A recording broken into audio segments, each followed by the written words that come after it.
We are now recording. As of now, we are recording. We weren't recording before, even though I could have easily recorded all of that. But it's fine. Fine. Yeah, it's fine. I feel like our conversations go just all like podcast material, like from the first word, you know. Yeah, I agree. I have that with a lot of people. No, not a lot of people, but I have that with a few people. And whenever I talk to those people, my day is just like, gone. Can you? I have an interesting question for you. Can you talk to people and play, or do you like to, I guess, and play video games in the background at the same time? Is that your thing?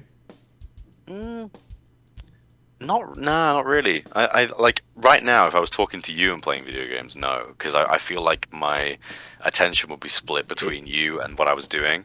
But like if you were playing the same game and we were both playing it, then it's like we're both kind of in the same zone. So I feel like I could do that. But no, I'm talking talking exclusively. Like we're sitting here and I'm not doing anything, and you're, for example, playing any game.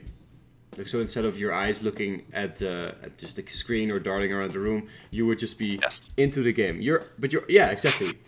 Yeah, I don't think so. I honestly don't think so. No, I don't think I'd enjoy it. No, me neither. I used to be big on that, but now if I look back on the conversation, I'd have that you're distracted, right? It's just like and it's different, I think. Yeah, of course, makes sense. And on that note, but yeah. We're neither of us is doing anything else in the podcast or in the background. We're both just fucking talking to each other, hands free. Proof. There you go. Hands free. Up. Yeah. And welcome to Untitled Chapter with Skaliber. God damn it! I didn't fucking. Yeah. I don't know what number it is. Who fucking knows? I've lost count as well. Yeah, I've lost count, but I'll look it up. Go for it. We're here to talk about a bunch of shit, actually. First of all, obviously, Spider-Man No Way Home, right? Pretty big one. I coincidentally, I watched Spider-Man 2 today. Oh, really? Yeah. Oh, nice. Because it is a good, one of the best ones, arguably. Yeah? Do you think it's... do you think it holds up? Not... I think it holds up best out of the original trilogy, like Tobey Maguire's trilogy. I think it's the best of those three. But watching them again recently, because I watched the 1999 Spider-Man a couple of weeks ago, and oh my god, the CGI does not hold up. It is awful. What's the 1999 one? The Tobey Maguire's first one. Okay. Just Spider-Man is called.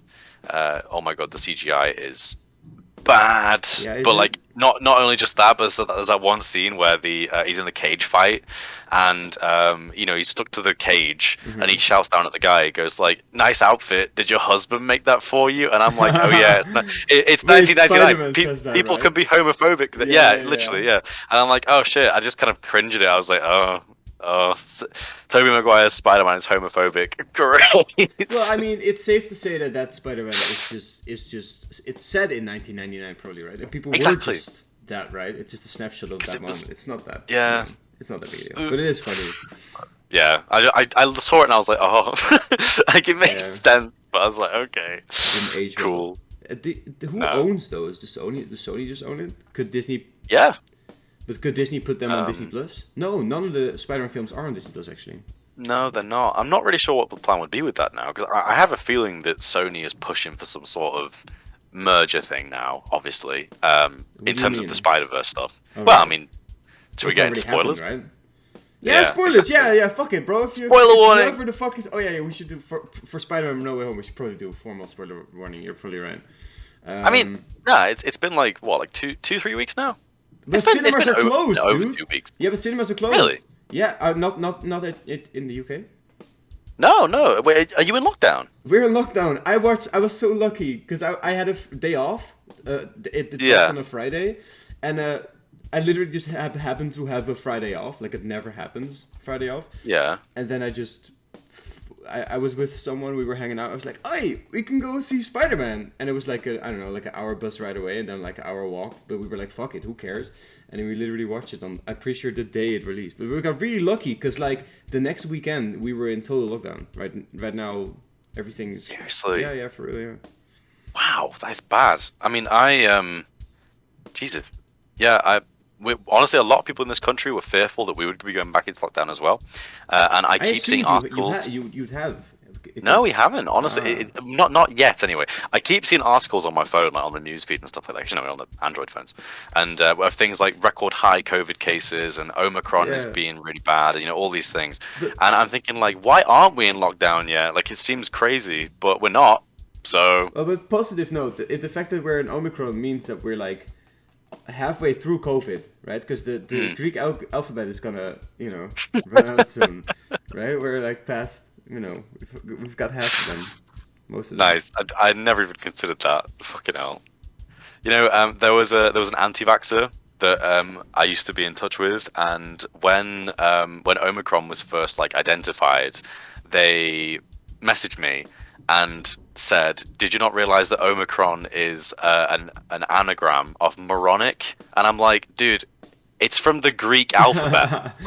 How are you going to try and tell me that this whole thing was planned and there's secret cues as to how stupid we are, but it's from the fucking Greek alphabet? Come on, people suck. But hey, have you been vaccinated now? By the way, have you got 2 or 3 or? No, I got 2. We actually. You and Stride, pretty sure, convinced me into getting my second jab. Yeah, I remember. I fully vaccinated, but I was literally gonna ask you, did you get the booster, or are you gonna get the booster, or do you have to get the booster? I'm booked in for the booster. I'm gonna be getting the booster. Well, actually, no, I haven't booked it yet. I was gonna book it now because I'm at uni now, so I can book it. Are you drinking filter coffee straight from the fucking cup? What is that? No, it's not coffee, weirdo. Just. Yeah, but this is a water boiler or whatever you call it. What? Don't stop your story. A kettle. A kettle. Kettle. Electric kettle. I've got a kettle as well. Look at that. Lovely kettle. Yeah, it holds a lot of water, right? Yeah, it's good. Yeah. I mean, do you know what? I've never seen anyone drink directly from a kettle before. It's. I can't believe this is so funny to you. Oh, I don't know. Anyway, rolling back. Yeah, basically, I'm booked in for my 3rd one now, so I'm going to be getting it in about a week's time. Are you excited? I mean, I'm not as bothered by it anymore. Before I got my first vaccine, I was pretty bad with needles and blood and stuff. But I feel I remember. The first 2 vaccines I've got have actually toned down my phobia because now I've sort of dealt with it twice. So I'm not really fearful of the 3rd one. I'm just going to go get it, and I'm more fearful of the side effects that I might get for a couple of days. But everyone's different. I've known people get bad side effects, no side effects. Obviously, there are the very slim, tiny percentage of people who have really bad side effects and get hospitalized because of the jab, but it's very rare. Honestly, I'm not particularly worried about it. I'm just it's just part of my medical routine at this point. Is it? Is that what it is? Well, not as a regular thing, I would hope. No, but it basically is, right? Because if COVID it doesn't fizzle out, then that's what it is, right? I mean, we've talked about that before. That's what's going to happen, right? Oh, well, I gotta stick with the hope that enough people will get vaccinated and eventually that it will just go extinct. It is a possibility. Why? I mean, I don't know why I'm asking you, but I mean, so many people are vaccinated, right? Isn't that the fact? Isn't it the fact that so many people now are vaccinated? And why is COVID still as bad this year as it was last year? Is it that vaccines saved our civilization now? Because if we hadn't taken the vaccine, then we would have been so worse off this year, right? Is that the basic truth of this? Is it that vaccines really saved our civilization? It's more like vaccines saved the healthcare system, if I'm honest, because people obviously we don't know what the death rate of COVID would be if there was no hospitals. So say, for example, we've got a theoretical scenario, there is no hospital, no medication, everyone just went about their daily life. We have no idea if it would have killed 5% of the population, 10% of the population, 20% of the population. With medical intervention and lockdowns and hospitals, thankfully it's only been able to kill, I think it's just over 2% of every population on average, but that's because we have healthcare, basically. Right. The fear always was, if too many people got COVID at once, and then every hospital in the country is full, then people will die unnecessarily because they can't get access to things like ventilators and proper medication and the help that they would actually need. So the whole point of the lockdowns was to try and slow down the rate at which people were getting COVID so that the hospitals could manage with the number of people who were going in. I get that. But why aren't we just as worse off? America recently hit a record COVID cases for one day, and then maybe more people are testing, and that's why the number is so high. Like, you never know with these things. Why is I had hoped that vaccinating would like fixed more of COVID. I guess I guess I'd hoped it would have more of a positive effect. Yeah. I mean, honestly, I feel like we're kind of getting close to that point. Like, I think that's the reason why the UK hasn't gone back into lockdown, because the fact that we're pretty much all immune to the first variant of COVID now, and I think the Delta variant as well, because of the vaccine. So now the only problem that the UK is really facing right? Is the and is that why we need a booster shot, because Omicron is a different... As far as I know. Look, you're asking me, I'm going to be completely honest with you. I would rather take the stance of, I am not an expert, I don't know, all I'm doing is just I get you. Neither of us. Let's do a mutual stancing here. But neither of us know what we're talking about. If you're watching this podcast about No Way Home, bit of COVID update, but I like it because it, podcast is like a time capsule thing, right? It's like, in 10 years, when this will have passed, maybe, we'll look at it, oh yeah, I remember we were still in COVID. Bro, okay, I'm going to make a deal with you right now. I think this is a great idea. You've just given me an idea. Okay. I will put a reminder in my phone right now. For 10 years? I was going to say 5, because I feel like 10... fucking hell, I'll be 32. How old would you be in 10 years? Bro. Fuck that. Don't want to do that. But I'll be a famous YouTuber, though, at that point, right? Like... True. Ooh. I could go off of your publicity and hey, subscribe to that Skaliber guy, by the way. Yeah, this is just your 10-year like retirement plan. Like, you just make one silly deal with me and then... Well, I was thinking, right, okay, so I'll say 5 years from today, we watch back one of our podcasts, maybe the first one or later one, or who knows, and we just make a video of just us reacting to it. What do you think? I would like to make a video with you reacting to Skaliber and friends react to Mike on Live, because in that video you say something like, "Oh, this is kind of weird. If I'm reacting to us reacting, right?" And we can already take it a layer further. So I'll take you up on the deal, and then we should watch the reaction of Skal and friends react to Mike on Live. I'm trying to figure out what that would be. Let me just check the video, because I think it's in the comments somewhere. So it would be. MJ and Skal react to Skal and friends reacting to Minecraft Live 2021, and then within that it would be the people reacting to their... Do you know what? I'd have to watch it back again. It was funny. I thought it was really funny. Yeah. It was so weird because it was such a pure... It was like a podcast in the purest way, in the sense that everyone was just talking shit. I don't know what it was. It was just a capture of a live moment. It was so fun to watch that. It was a fun video. I added it to the MJ Trips playlist. Really? Nice. Yeah. Honestly, I've that was like the first video in a while that has really gotten me into like a lot of editing to that extent. Because I've done a bit of editing in the past, like hardcore editing with like Phasmophobia videos I've done with some friends, where a lot of it is just quite slow and boring, so cutting out those bits and focusing on the action is like much better. But that Minecraft Live video, that was 2 hours of footage condensed down into 17 minutes, and it was fun to do. And watching it back, I find it entertaining to watch, even though it's by me. It is. It is. But I guess that's a good one when you're you almost have to cut out footage, right? When you're reacting to something, because you don't want to leave in the Minecon Live or Minecraft Live, whatever the fuck.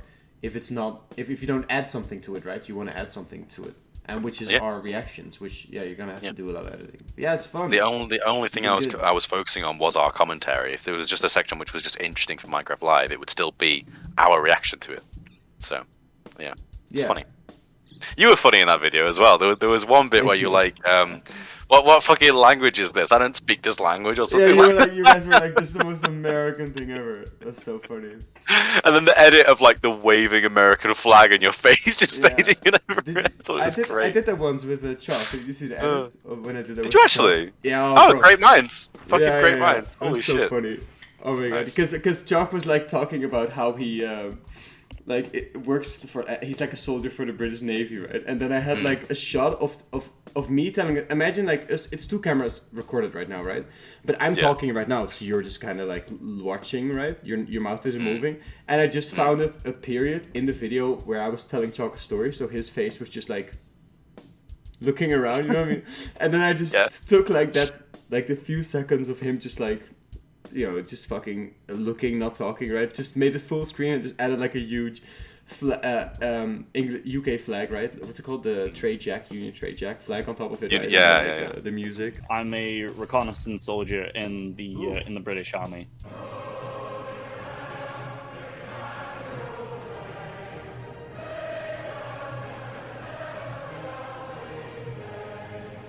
So fucking this shit's good, man. Is it yeah. Nice, good choice. Thank you, man. Anyway, shall we get to the topic at hand? I think actually first it's worth discussing which ones have you and haven't you seen recently, because there's been a lot of Marvel shit released recently. I've seen. A lot. Good when you're getting into it. I still haven't seen Eternals. Have you seen Eternals? Neither. That's the only one I haven't seen. High five. Yes, there you go. Boom. I am perfectly up to date.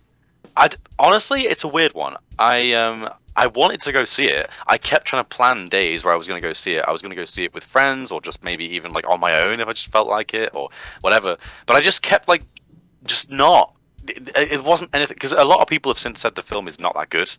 But I don't care. I want to go see it myself and judge it myself anyway. Yeah, I want to go see it anyway. I mean, it's extra Marvel. Of course, I'm going to watch it eventually. And it's but now Marvel it's lore, probably, right? Like establishing all these gods, creatures must be like really important. Apparently so. And obviously now it's gotten to the point where it comes out on Disney Plus on the 12th of January.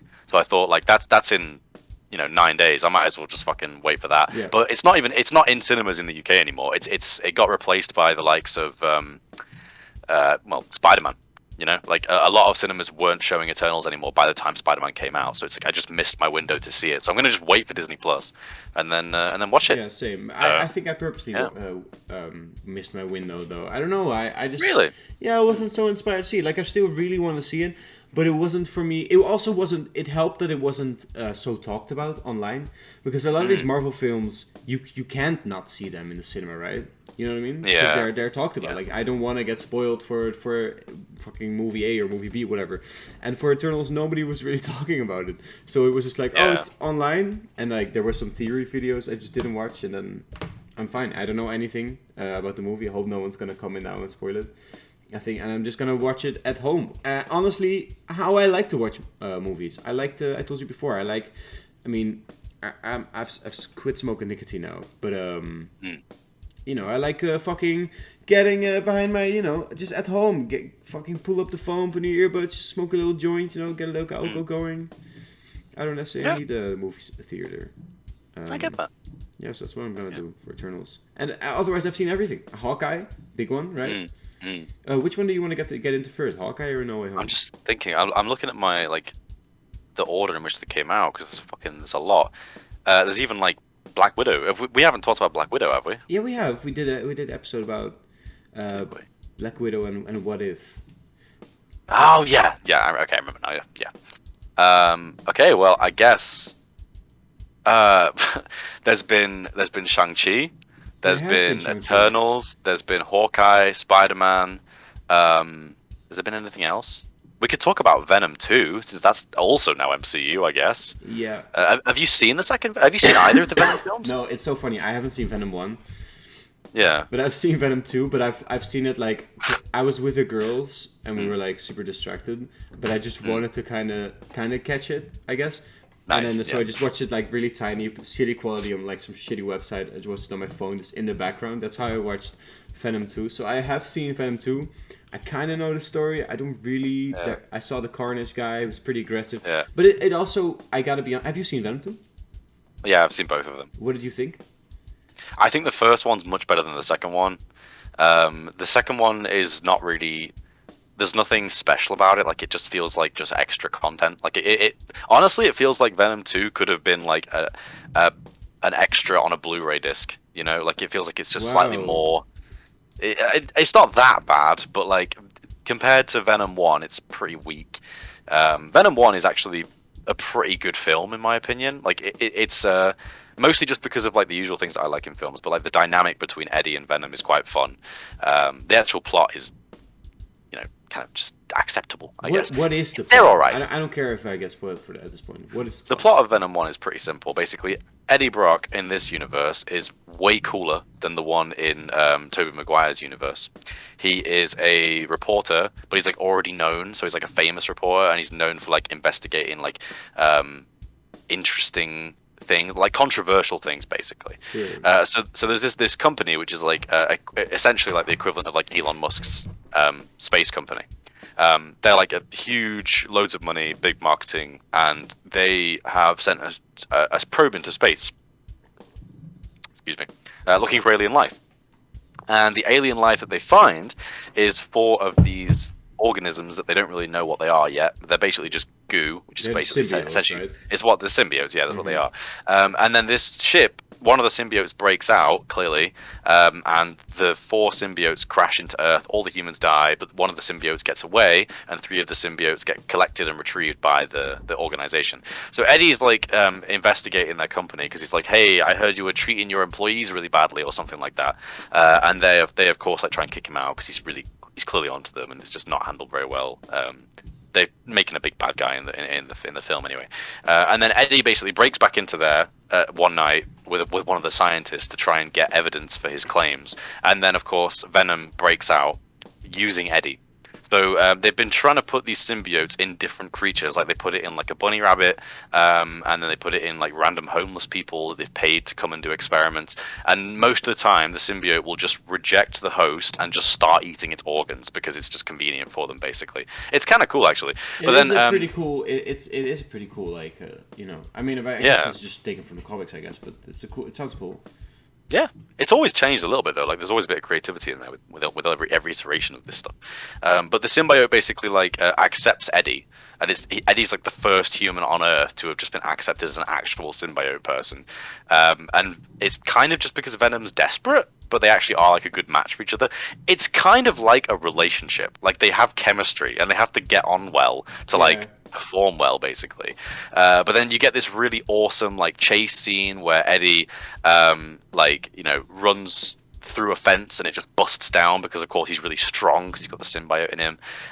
He like breaks his leg, but Venom just fixes it because he can do that because Venom basically just gives him superpowers. It's pretty cool. And then of course you have that like scene which you've probably seen before, it was in the trailers and stuff, where he's riding on a motorbike and Venom like shoots out of Eddie as like tentacles to like move cars out of the way so that the motorbike isn't interrupted. It's pretty cool, honestly. Like they're very creative with how the symbiote's used. If you think back to Spider-Man 3, Tobey Maguire's Spider-Man 3, that version of Venom was awful. Like it had no voice. The tentacles were barely like even existent. It was basically just a dude in a black suit who was a bit tough. But the Venom in this is really creative. Like he's muscly and talkative and interesting, and he actually uses like the Venom tentacles to like do things for Eddie. It's weird. It's different. It's very different to the original depiction of it, but it's cool. And I've seen it in Venom 2, right? Like the same what you talk about with it's kind of like a relationship. I mean, that's how they resolve it in Venom 2, because the bad guy, Carnage, and the freaky ginger guy, they're not symbiotic, right? It's how they eventually break up. So I get that. That is cool. Yeah, it's a good focus on that. I always found that a bit weird actually with the whole Carnage and I can't remember his name either. Yeah. I have no idea. Basically, Ginger. Like Carnage is born from Ginger Guy's blood. So how are they not symbiotic? Like, I thought that was a weak point of the movie for me, Venom. Yeah. Because I was like, is that how easy it is to just create a new symbiote? Is that? Yeah, I guess. Is it because this crazy ginger guy is a maniac or whatever, or is it just that simple? Because the fact that it's that simple seems like not necessarily lazy writing, but kind of like just like uninspired writing. Like the crazy guy bites Eddie, and then I guess he now has a completely new. Oh my god, it's a red one! Yeah. I like that though. I like the fact that Venom, which is a black one, and he knows. Oh my god, it's a red one. I like that. I like the in Venom lore. I just didn't like the fact that it was just transferred that easily. You know, just through blood, I guess. I mean, in my opinion, what I thought it was is that Carnage was actually born because of the death penalty serum. You know, like he's in the chair, and they inject him with the stuff that's supposed to kill him, but that's when like Carnage reacts and then like grows and bursts out of his right? skin and stuff. Yeah. So I don't know. In my mind, it was because it was like a combination of Venom in Eddie's blood, maybe also the fact that the ginger guy was insane and had like lots of like willpower or something, and then also the death serum was like combined with the bits of Venom in his bloodstream. I don't know. It's an odd one, but I think it's all right. I actually have no idea how Carnage was born in the comics. I have no idea at all. So. No, me neither. Yeah. But if that was the case, it probably shouldn't have been like a vague theory that two YouTubers can talk about, right? It probably should have been, in the movie. You know what I mean? It's stuff like that is one of the reasons why I think. Why did Steam just open? That's weird. Give me just a second. I'm plugging my headset in. I know. Play games. What are you doing? No, I'm not using a controller. Leave me alone. Okay, there we go. Yeah, I feel like that's one of the reasons why. Let There Be Carnage is not as good as Venom. Like, there's just a lot of things that aren't really as focused on. But I've seen people describe it as like it's more kid friendly. It feels more like a Transformers film than the first Venom, where it's just like, oh, now you have like a generic action scene, and then like it's just a story of the characters getting from one action scene to another. I did think it was. I don't know how Venom 1 was, but I did think that Venom 2. Let There Be Carnage. Unlike anything in the MCU, because we just started asking if it's in the MCU. I mean, I guess it is in the MCU, right? I guess it's all now MCU. Even the Tobey film. All of it now, I guess. Even shit that we don't know of yet can probably conclude that it's in the MCU. Yeah. But it felt like like you said, the Transformers film. It felt like just a generic blockbuster film. To me, I think they did that intentionally. I think it was like a safe option. They went with the audience of kids. Like it sounds bad, but it shouldn't be a bad thing. Like I bet like the main audience that Sony's trying to hone in on are just kids like with the PlayStations, right? Edgy 10 to 12-year-olds who think that Carnage is cool, because it is quite cool. But like, you think like you're like 12 years old and you go to see that film, that must have been amazing. You don't give a shit about the romance and the drama and stuff like that. You just want to see a big scary guy being cool. That's it. Well, fair though. To be honest, Iron Man 1 was the first MCU movie I saw in the cinemas. Also, one of the first in general, obviously. I mean, now you can argue fucking the older ones are one of the first. Yeah. But Iron Man 1 does not feel like a generic blockbuster film. No, it doesn't. I don't know how does it? young I was, so I don't know if it's a fair excuse. I think it's just what Sony knows how to do. I don't think like Marvel Studios is probably this vastly complicated network of people who all know what they're best at, right? And they all know how to bring up the best in the character. Like casting is like probably its own department and like blah blah blah. And Sony their system must just be very reminiscent of like whenever Hollywood makes a movie like that is so generically a blockbuster film, right? Maybe. Don't you think? Yeah. No, I think you're right. But yeah. Anyway, we're talking about Venom for like 10 minutes now. It's fine, man. It's fine. Oh shit! Yeah, we've been going for half an hour. What the fuck, dog? Nice. I mean, works for me. Yeah, too. Another one which I thought I was not expecting it, and I don't think a lot of people were expecting it to be good at all. But now I really enjoyed this film, Shang-Chi. Yeah, I think it was really good. Like I was pleasantly surprised by how good it was. Apparently, the actor who plays the villain in the film, like the guy's dad. Apparently, he's like a legendary actor among films. I don't want to get it wrong. Not Hollywood, Eastern films, like Eastern Hollywood. I don't know what it is, if it even exists. What are you talking about? Oh, that's Bollywood's like Indian, right? Yeah, it is. But also it's satire, right? Satirical Bollywood. Yeah, I want to find out. Wait, what are you talking about? Samurai films? Basically, yeah. Like, I don't really know what it would be called. Basically, in Chinese films, that guy is apparently a legend. From what I've been told. It was good, I think. Yeah, and I think that was really apparent. Like he was a very good actor in that film. I think it's interesting that he used. I think it's good that they used so much Chinese and also English as well, because there's that common problem of like a film for English people being watered down a lot, but like you get a lot of scenes where him being the older one, This was who not is like watered down at all, I don't think. no, it was not. There was a lot of people just speaking in like their native tongue, as But they also, probably should do. All of it, like the way it was shot to me. I mean, I've mostly watched English movies, obviously, but it felt super like Easter, like the fighting styles and the music, and I felt like it was not very pandering to U.S. audiences at all, which is cool, right? It's cool that they're finally doing that. And I still really enjoyed it. So like, do more of that by all means. Yeah, it was really cool.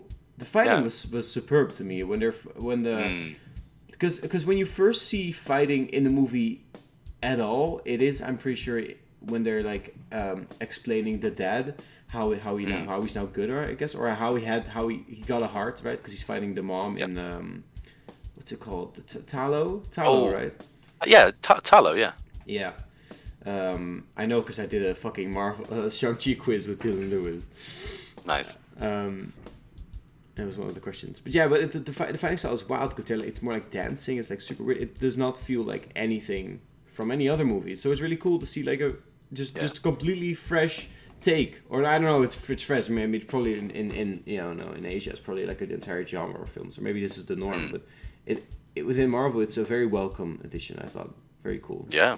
For sure, I'm actually really excited to see how he's going to play into future Avengers films as well. Because they, did you see the end credits scene of Shang-Chi? I did. The end credits film. Like I said, the entire movie felt so like new and like a different direction. Because also there's dragons now and new types of magic. Right? They're not like establishing the magic like they did in Doctor Strange. They're just straight up going, no, it's just a new type of magic. Deal with it. You know what I mean?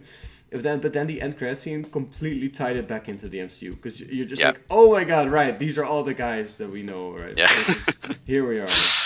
Yeah, but yeah, Hulk is no longer green. Yeah, I guess that was a thing in that end credit scene. I didn't really think that would happen. I didn't think he'd go back. No, I thought he was going to just be permanently Professor Hulk now, but I guess he can switch between or something like that.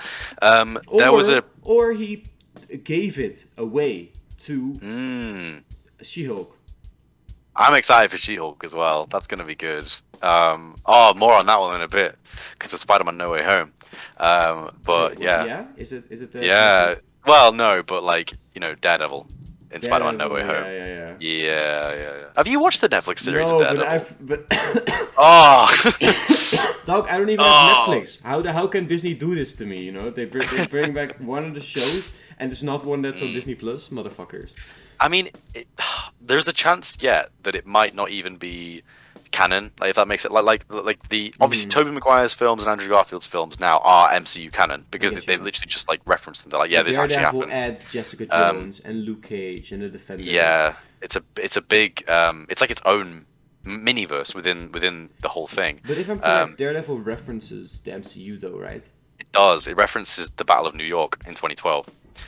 So it's kind of shown that Daredevil takes place after the first Avengers film, but what people kind of thought beforehand was like, okay, well, this is just like a split into a new reality. Is that after the Battle of New York, you have Daredevil verse and you have main MCU. Well, I mean, it probably split off at some point, but I don't. I mean, maybe it split off when they started bringing in the other characters, like the Jessica Joneses and the fucking Luke Cages and the Defenders, all that shit. But the first line must have still been in the main MCU, right? Because here he is, Matt Murdock, as catching bricks, fucking defending Spider-Man. I know. Right? I was in the cinema, right, and I was kind of half expecting the Tobey Maguire, Andrew Garfield. In my opinion, it was always quite obvious from the start because they brought back the villains from both eras. So obvious, why would they not bring back the? I thought about this. You know what they should have done? Yeah. They should have used Andrew Garfield and Tobey Maguire as promo, and then had the villains as the big surprise. That's what they should have done. Yeah, because nobody believes that new Spideys aren't in this, right? But if you just had never heard of any of the villains, if it wasn't on your mind at all, and just like a fun idea, and then you just show this three Spider-Man fighting this new interdimensional threat, which could just be a fucking red herring, right? And then you introduce the villains as the big surprise, because I would have liked this big surprise to work. And I'm gonna be honest, it didn't work for me. It was awesome. No. But I mean, like you say, like you knew it was coming, right?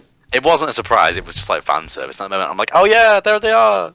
Yay, that's MCU now. Like it was nice. But for me, and I was kind of like, I knew this would be the case if it happened. But fucking, you get past the part where Peter's identity's been revealed, and they're sat in that kitchen, and you just see the top of a cane, and I was just like, immediately blown away. I'm like, that's fucking Matt Murdock. And then of course the camera pans around and it's Charlie Cox, and then he catches the brick, and it's like, I was literally just like, I don't know how to describe it. I was so fucking happy. Daredevil is one of my absolute favorite superheroes in what is now, I guess, the MCU. Definitely watch the Netflix series if you can. It's so well made. It's really, really good. Yeah, I've been seeing clips. I've for example seen the season 3 season finale where and there's Matt Murdock and some other guy in the Daredevil costume beating up Kingpin. Yeah, I should have watched the entire show, but you know me. But yeah, I will watch it. I just don't have Netflix, man. I have to watch it illegally, I guess. I actually don't have Netflix either anymore. I used to, but I don't have it anymore. I might have to do the same because I kind of want to rewatch it now. There's a chance that they might simply say we're using Charlie Cox to play Daredevil and we're using Vincent D'Onofrio to play Kingpin, but none of the stuff from Daredevil beforehand is canon. We're just going to remake all of it. I have a feeling that's probably what they're going to do. But this show on Netflix was made before Disney Plus was probably even a thing. So I imagine this show and whoever directed it must have directed it with as much heart as it still has Marvel heart, like true Marvel heart, true MCU heart even. I would argue that Daredevil series is better than at least one of the Disney Plus series that we've recently had. It's very fucking good. Jessica Jones is pretty good. I can't say the same for Luke Cage and Iron Fist. They're generally not as well received. Iron Fist. I've seen Iron Fist. For some reason I've started watching that. I think it's on Disney Plus. Iron Fist. Really? I doubt it. I don't know why I started watching it. It's with the white kid, right? Yeah. It's so strange, bro. Strange casting choice for who is supposed to just be like an Asian guy. They're just like, yeah, we're just gonna make him a white guy, I guess. Or at least that's what I think happened. I've heard that before. But yeah, basically Daredevil is good. Jessica Jones is also really good. I would say highlight of Jessica Jones, David Tennant plays a villain in season 1. He's superb, as David Tennant always is for villains. Luke Cage is pretty good, but it ended on this really weird note where like Luke Cage himself was in like a grey area of like, is he a villain, is he a hero? And he was being a bit of a dick, and it wasn't a very likable character. And then the show fucking ended, and it's like, okay, well, it's not a very good place to leave it at. Right. It's a bit weird, yeah. Right. Iron Fist is just like, it's just really weak, honestly. If that's the only one you've seen, I'm sorry. The others are much better, much better. So, but you know, maybe you liked it. No, I didn't like it. A lot of people would agree with you, so don't worry. But so would you say that at least the shows on Netflix deserve one more season each? Yeah, absolutely. I think it would be a great thing to have that. But I'm saying instead of a re-release, a remake. You know what I mean? Ooh, I see what you mean. So like either we get a remake of Daredevil or within the MCU, fully in the MCU. Yeah. Like Daredevil could get a suit from fucking Spider-Man or the fucking Hawkeye, fucking, you know, what is it called? LARPers or whatever the fuck. You know what I mean? Oh yeah, true. Because they're based in New York. Oh, that could be good. That could be really good. So what would you want? What would you want? That sounds pretty good, actually. I kind of want that now. But the first 3 seasons are so good. If they establish the first 3 seasons as a variant timeline, I would be more than okay with that. Just do that and then give me a fresh take on it. No one can tell me otherwise. That's basically how MCU works right now, right? We can always pretend like it's like that. Yeah. Mm-hmm. I think it's really good, honestly. But yeah, anyway, other than Daredevil, Spider-Man No Way Home, what did you think? I thought it was really good. I was a bit overwhelmed. When it came out of the cinemas, I was a bit overwhelmed. I watched it with a girl, and it was her first Spider-Man film ever, which was a bit of a shitty move for me. Yeah, I know, but I just really wanted to see it. And I was like, fuck it, you know. Yeah, we should watch it. Do I need to have watched any of the previous Spider-Man? I was like, nah.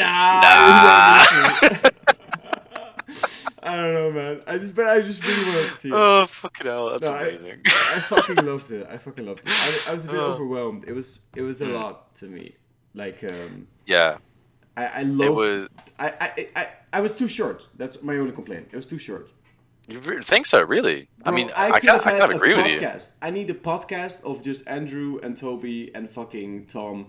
You know? Yeah. Like. It was really wholesome, wasn't it? That is so good, man. And there's so many quips, and like over the years of Spider-Man lore, there's so many jokes you could make. You could make literally an hour. Have an hour of those guys just talking shit, and I'll sit there in the movie theater, you know, fucking, I'll spend $20 on the ticket. I don't even care. I'll bring another girl. You know what I mean? Like, what's this film? It's just 3 versions of Spider-Man talking to each other. Sweet, let's go. Count me in, for real. Like, this is, I swear to God. No, I thought it was so good. I loved, what did you think? I think it was really good as well. I think it was an excellent finale to Peter's first trilogy in the MCU. I don't know if you've seen, but like Spider-Man's getting 6 films in the MCU at least. There are 3 more. No, 3 more Spider-Man films at least, and it might get renewed again. You know, maybe we'll get Miles Morales instead. Or well, hopefully we will get Miles Morales instead. That's what you said, right? Yeah, because that would be really cool. But they're going to do at least 3 more with Tom. And what I like now is that, like, one of the things that people complained about in the past with Spider-Man was that he was the Iron Man Jr. type character. Like, he had the really upgraded suit that could just do everything for him, and he had the voice assistant that was basically just Iron Man. And then he had the Iron Spider suit, and now he really is just Iron Man. But now, it's like a total reset. You know, no one knows who Spider-Man is. His identity was never revealed to a single person. He doesn't have any help from any big-ticket Avengers. He just has his own suit that he himself has made that doesn't have any Stark tech in it. He is now what Spider-Man... Right? True, yeah. Well, he made those as well, right, though? Because he had them in the first Spider-Man film. Yeah, he had webbing, but the ones... I've seen it in Spider-Man 2, right? Because I watched it recently. The ones in his jumpsuit, right, when he's saving the bus, when Tony Stark is holding the camera and shows the clip of him, that suit, the web shoes are really big and bulky, and I imagine because in Far From Home he has the ones where he just like crosses his like, you know what I mean, and he does this move, and then he just gets to it. He probably still has those, but otherwise he made. I hope he keeps the eyes. I hope he somehow manages to fucking get those in there because those are really good. But yeah, you're entirely right. Now he has his own. And this is exactly what everyone's been wanting, but instead Spider-Man got this little like wild boost, like a little bit of a jumper, you know, like a jumper seat, I guess, into the MCU with the crazy tech, and now he got his own suit, homemade, just like the previous Spider-Man. Yeah, I think it's a bit. Right? Yeah, they did. Yeah, and now he's sort of followed on from that tradition. I think. Another thing people really like is with that suit he's using at the very end of the film, the new one, which I don't think it really has a name yet. Like, people have different names for them all, but like that one doesn't really have a name. It looks like it was a bit inspired by Tobey and Andrew's suit, which I think is a really nice touch. Totally, 100%. I just think it's great to see. And now we're going to get what will probably be a more traditional Spider-Man story 100%. For the next 3 films, where it's just him on his own with no help. His own villains, exactly. Yeah. I'm just really sad that we're not going to get more Willem Dafoe. Honestly, he was such a highlight of that film for me. Oh my god, I was not expecting for my favorite performance in that film to be from one of the villains. Fucking Willem Dafoe was amazing. Especially because it's an old actor, right? Like I mean, to be honest, I fucking like Dr. Octavius also. The guy was slipped straight back into his fucking role. It was really fucking good. But yeah, Willem Dafoe was wild, man. And I kind of had low expectations for all of those guys, to be honest. The old films, because I was like, oh, they're old guys, you know. And just their appearance alone is, you know, nostalgia-driven, so it doesn't really matter. But it was really fucking good and really fucking creepy, man. Yeah. The scene where they're in the apartment building, and Peter's just like... basically got his legs wrapped around him, and he's like punching on him again and again, and he's just staring up at him with like a grin on his face, just laughing at him. It's awful. And then sort of like grabbing him and just smashing him through the floor. He's so strong still. I didn't expect that. Why is he so strong? I mean, he was in the first film. He was that strong. Like the Green Goblin serum makes him that strong, and he always is that strong. But what's the serum? Oscorp? Okay. It's like an Oscorp thing. They basically they call it like a military enhancement drug or something like that. So it's supposed to be given to like soldiers, and it's like a U.S. military funded thing. But basically, in that they basically show him with the serum for the first time, and he is really genuinely strong. Like, he can jump across a room, he can punch someone, and they just die immediately. Like, he's strong. You know, he's really fucking strong. And I'm glad they showed that again in this, because Green Goblin should be like a trickster who is like taunting him and trying to bring Peter's bad side out and stuff like that. But also he should be like quite an intimidating villain as well, and which he was. So I think it was perfect, honestly. And he killed, spoilers, Aunt May. God, yeah, I was not expecting that at all. Me neither. I guess that bruh. means his Spider-Man story is only just beginning, right? Because Yeah. Aunt May dying is definitely his Uncle Ben. Like, I always thought that his Uncle Ben moment had already happened, just off camera, but this was definitely the start of him being Spider-Man. Before this, I guess he was just Spider-Boy, I guess. Yeah, I completely agree. Yeah. Right? Yeah, exactly. Now, Yeah. he's really sacrificed all of it to become the Spider-Man that he's supposed to be, I guess. Literally no one in his life anymore. I do hope that at some point in the future he can get back in touch with MJ and Ned, and they won't know his past, but like he would still just have a natural friendship with them anyway because he's just gotten in touch with them again. But I think this is going to be good, is that if we have this dark secret of his like for a long time where he's the only person in the entire MCU that knows about his relation to like Iron Man and Doctor Strange and countless other characters that now just have no idea who he is. I think it's good. I saw that it is really good. It is like a hard reset within the MCU for Spider-Man movies, and this is the sort of shit that comics pulls up all the time, to the point where it becomes like people roll their eyes at these sort of techniques. But the MCU doesn't really do this, where they fully reset the character like this. And I'm really glad that they did it for Spider-Man, because he is by far, Tom Holland is perfect. I don't know why Spider-Man is so cool anyways, and just his villains have been so good. I mean, not even Far From Home, which is Spider-Man's endgame, obviously, but also Far From Home, or what did I say? No Way Home. I got what you meant. Far From Home is also one of the best movies in the MCU to me. It's so fucking good, because if you don't know the twist for Mysterio, this is a straight perfect movie. It's so good how Mysterio seems to be the good guy, right? And then Peter completely trusts him, and then there's this whole drone sequence where Peter almost kills his own classmate, and he has to fucking jump out. I love that.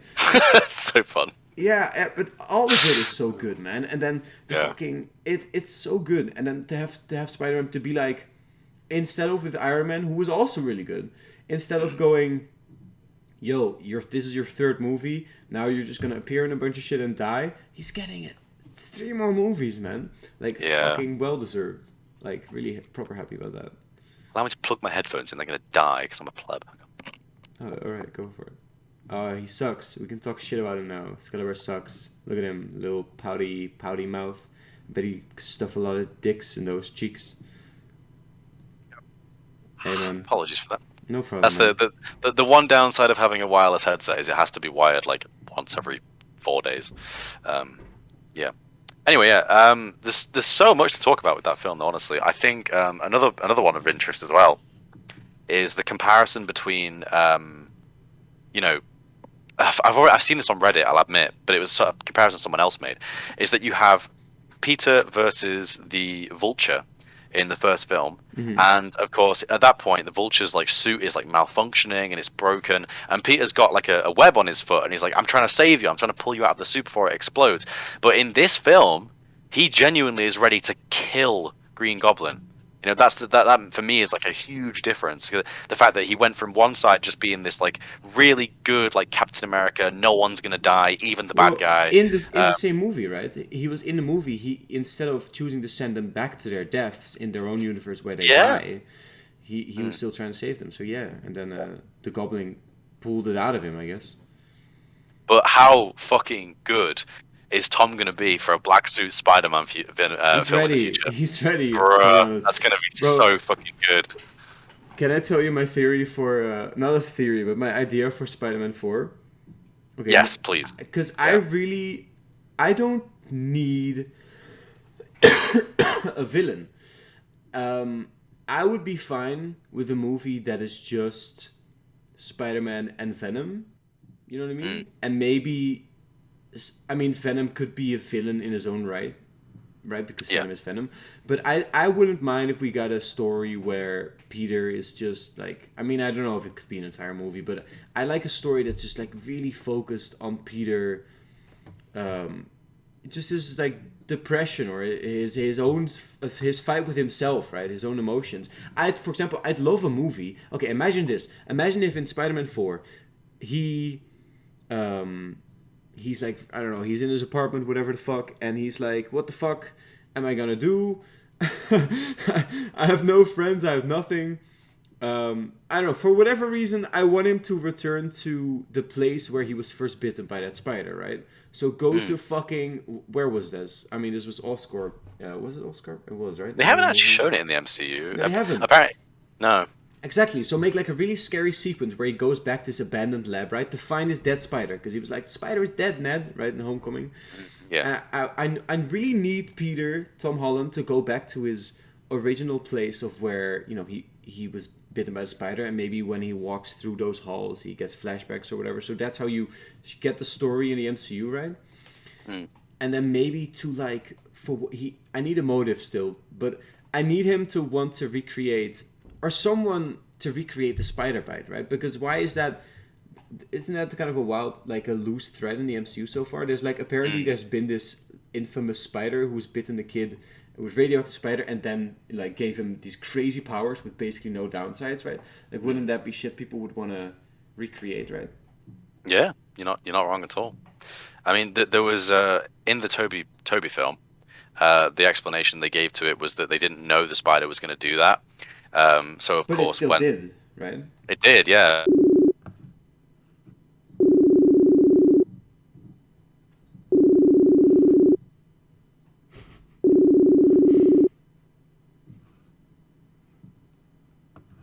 Hey, man. Fuck it, I don't give a fuck. We'll just do it on Facebook, man.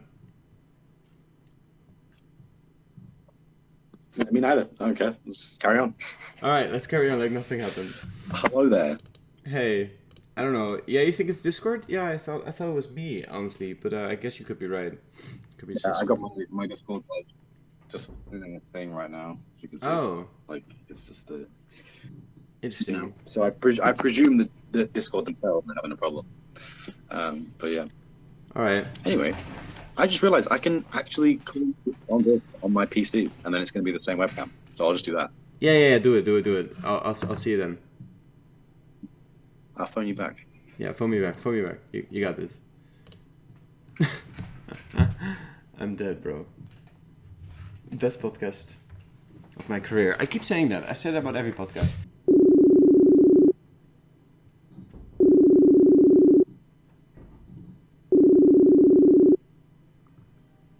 Nice. Yeah, we're straight up back now. Hello. Hey. Can you hear me okay? Yep, you're fine. Yeah, I haven't really figured out what it is, but I think everything's running again fine on my computer now, so I don't know. Never mind. Anyway, that broke the flow. Where were we even up to? I forgot. Spider-Man No Way Home, obviously. Yes. My weird Venom movie. Or my weird fourth Spider-Man, where they go back to... Honestly, not a weird concept at all. I think that's a great idea. Yeah, I think a Venom Tom Holland film now is a great idea for a number of reasons. Venom isn't necessarily a bad guy, though, right? I don't get that impression from the movies. He's not. I mean, honestly, from what I've seen, because I've looked into like Venom's story ideals and stuff about that before, like in the comics and stuff, because I like to try and like fill in the gaps with like extra comic knowledge. But like, apparently, Venom and Spider-Man sometimes actually work together in the comics.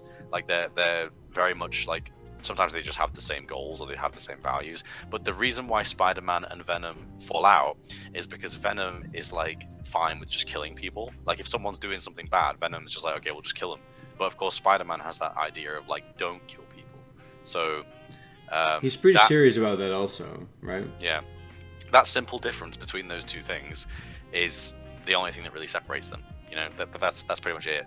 Like I imagine that could be the case, is that we at some point in the future we get Venom in Spider-Man 4, and maybe Tom Holland's Spider-Man gets the Venom symbiote and they work well together, and we get this new like really obnoxiously confident, cocky, almost like grey area version of Spider-Man. And I would actually like it if that version of Spider-Man was recognized for being not so much a good guy, and that was almost addressed by another hero in Marvel, such as like Daredevil, for example. Daredevil could come along and be like, hey, Black Suit Spider-Man, you're breaking the rules, like you're going a little bit too far, and they could have a falling out, and then Tom could lose the symbiote and be like, oh shit, what did I do? You know, I went too far that time, and that wasn't me, and have like a whole relapse thing about that. Bro, Daredevil will be like, bro, you're kind of hitting that Luke Cage territory. Don't want to do that before you get fucking, you know what I mean? Bro, have you seen any of Defenders at all? No, I haven't. It's too much for me. It's too much. I'm fine with I'm fine with Daredevil, one hero being in New York, but it's too much for me to have like 4 guys straight up superpowers and they never appear in the MCU. You know what I mean? Why would anyone ever commit a crime in New York? Like, it's just suicide.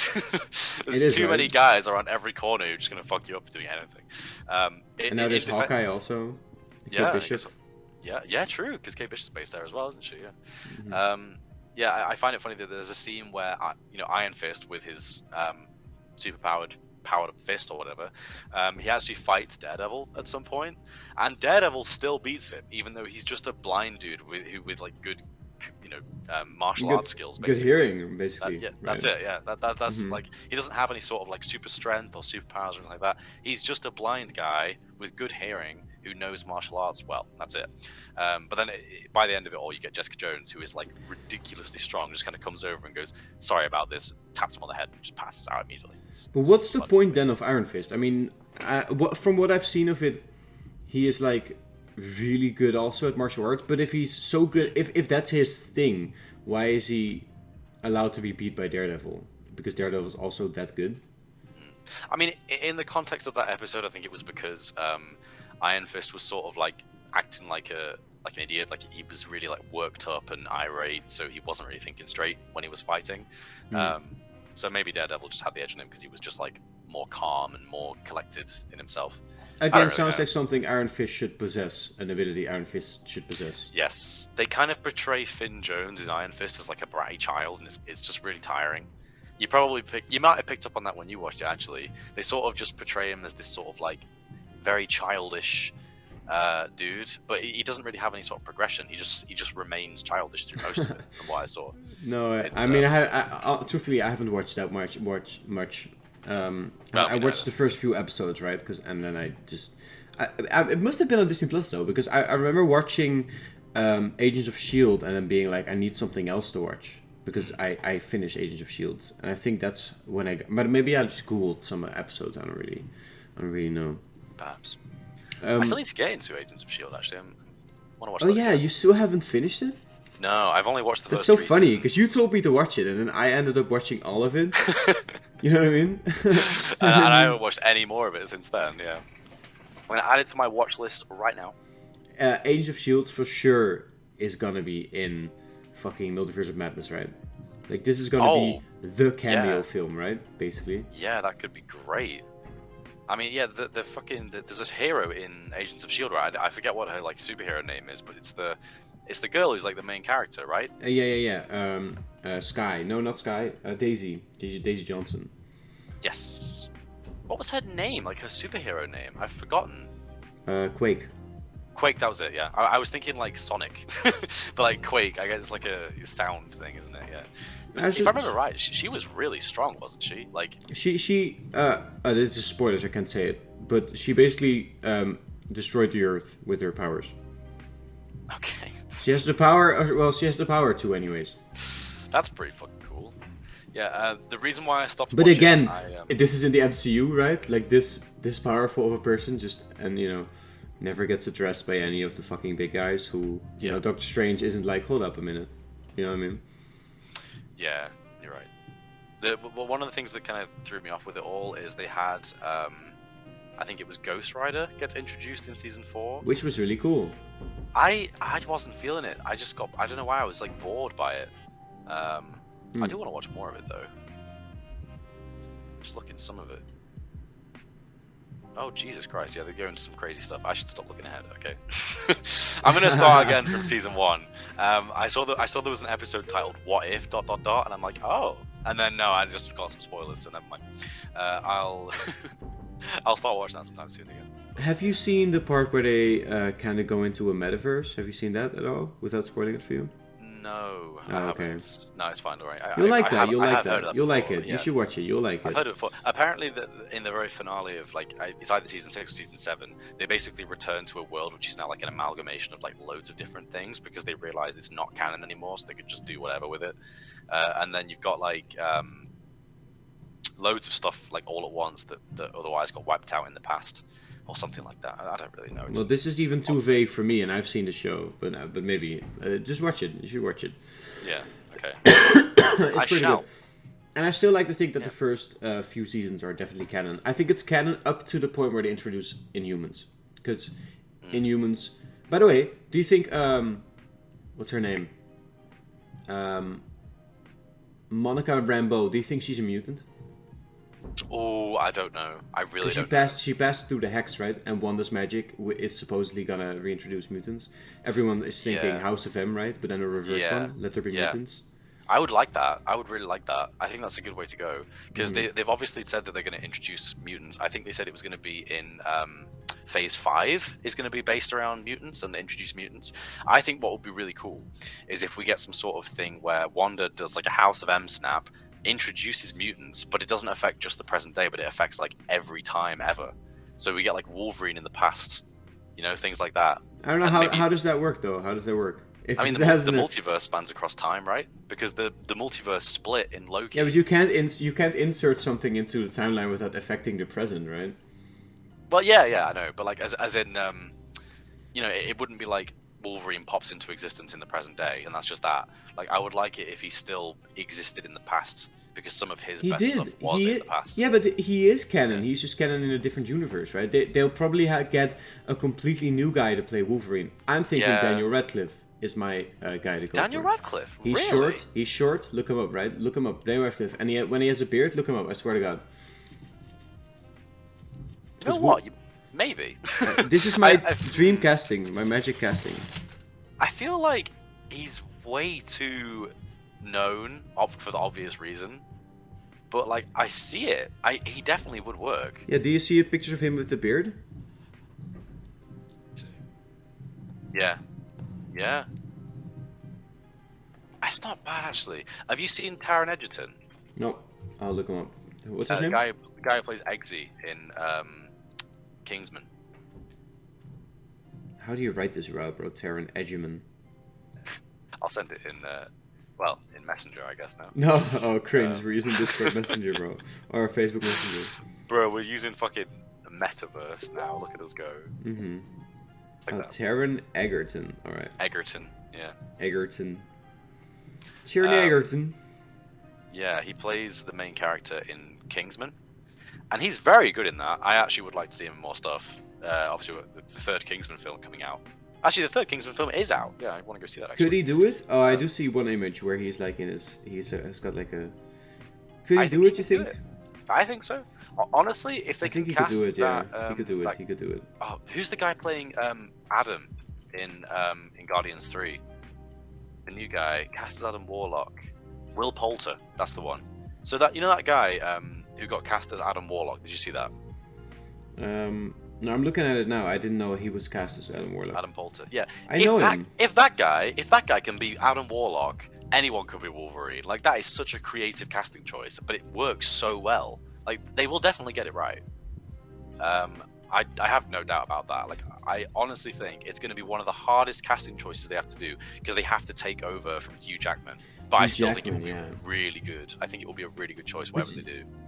Yeah, it's gotta be, because I mean, Marvel's always been like, casting has always been their biggest. I mean, I guess they've made some mistakes, like not hiring Don Cheadle right from the beginning and stuff like that. But it's always been a strong point, right? Casting. Yeah. Especially now. I mean, obviously, like you say, if you look back 10 years, then maybe not so much. But now, yeah, they're very good for it, I think. No, but I don't know, man. I think you're just gonna have to settle for Wolverine being in an alternate timeline in the past already. I don't think. Are you saying that the Wolverine story is essential? Like, he needs to be in the past. Is that what you're saying? It's essential that it's because it's a World War II story, isn't it? Yeah, I mean, honestly, it's not essential, but I think I would still like to see it. I mean, Wolverine's story across the existing X-Men films is one of my favorite things about the X-Men films. I think this is the same for a lot of people, but for me, the two best characters in all of the X-Men films are Wolverine and Magneto. I get you. And you need Wolverine to be a mutant as a kid, right? Because he kills his fucking stepdad, what is it? Yeah, he did, yeah. And then, of course, he runs away and he has the life with him and his... I don't know if it was his brother or his... I think it was his brother, wasn't it? Sabretooth. Is it his brother? I feel like it is. I think it is. Yeah, no, it is I think it is. Yes, it is Victor Creeves, also known as Sabretooth. But why couldn't... Wouldn't it be cool if Wolverine is like Spider-Man? Like, that's just a new standard. The first 3 films is some weird, tricked out, like, wild-ass MCU Wolverine. And then they find a way to do a hard reset. And then you get... Maybe he gets sent back in time. And then you get...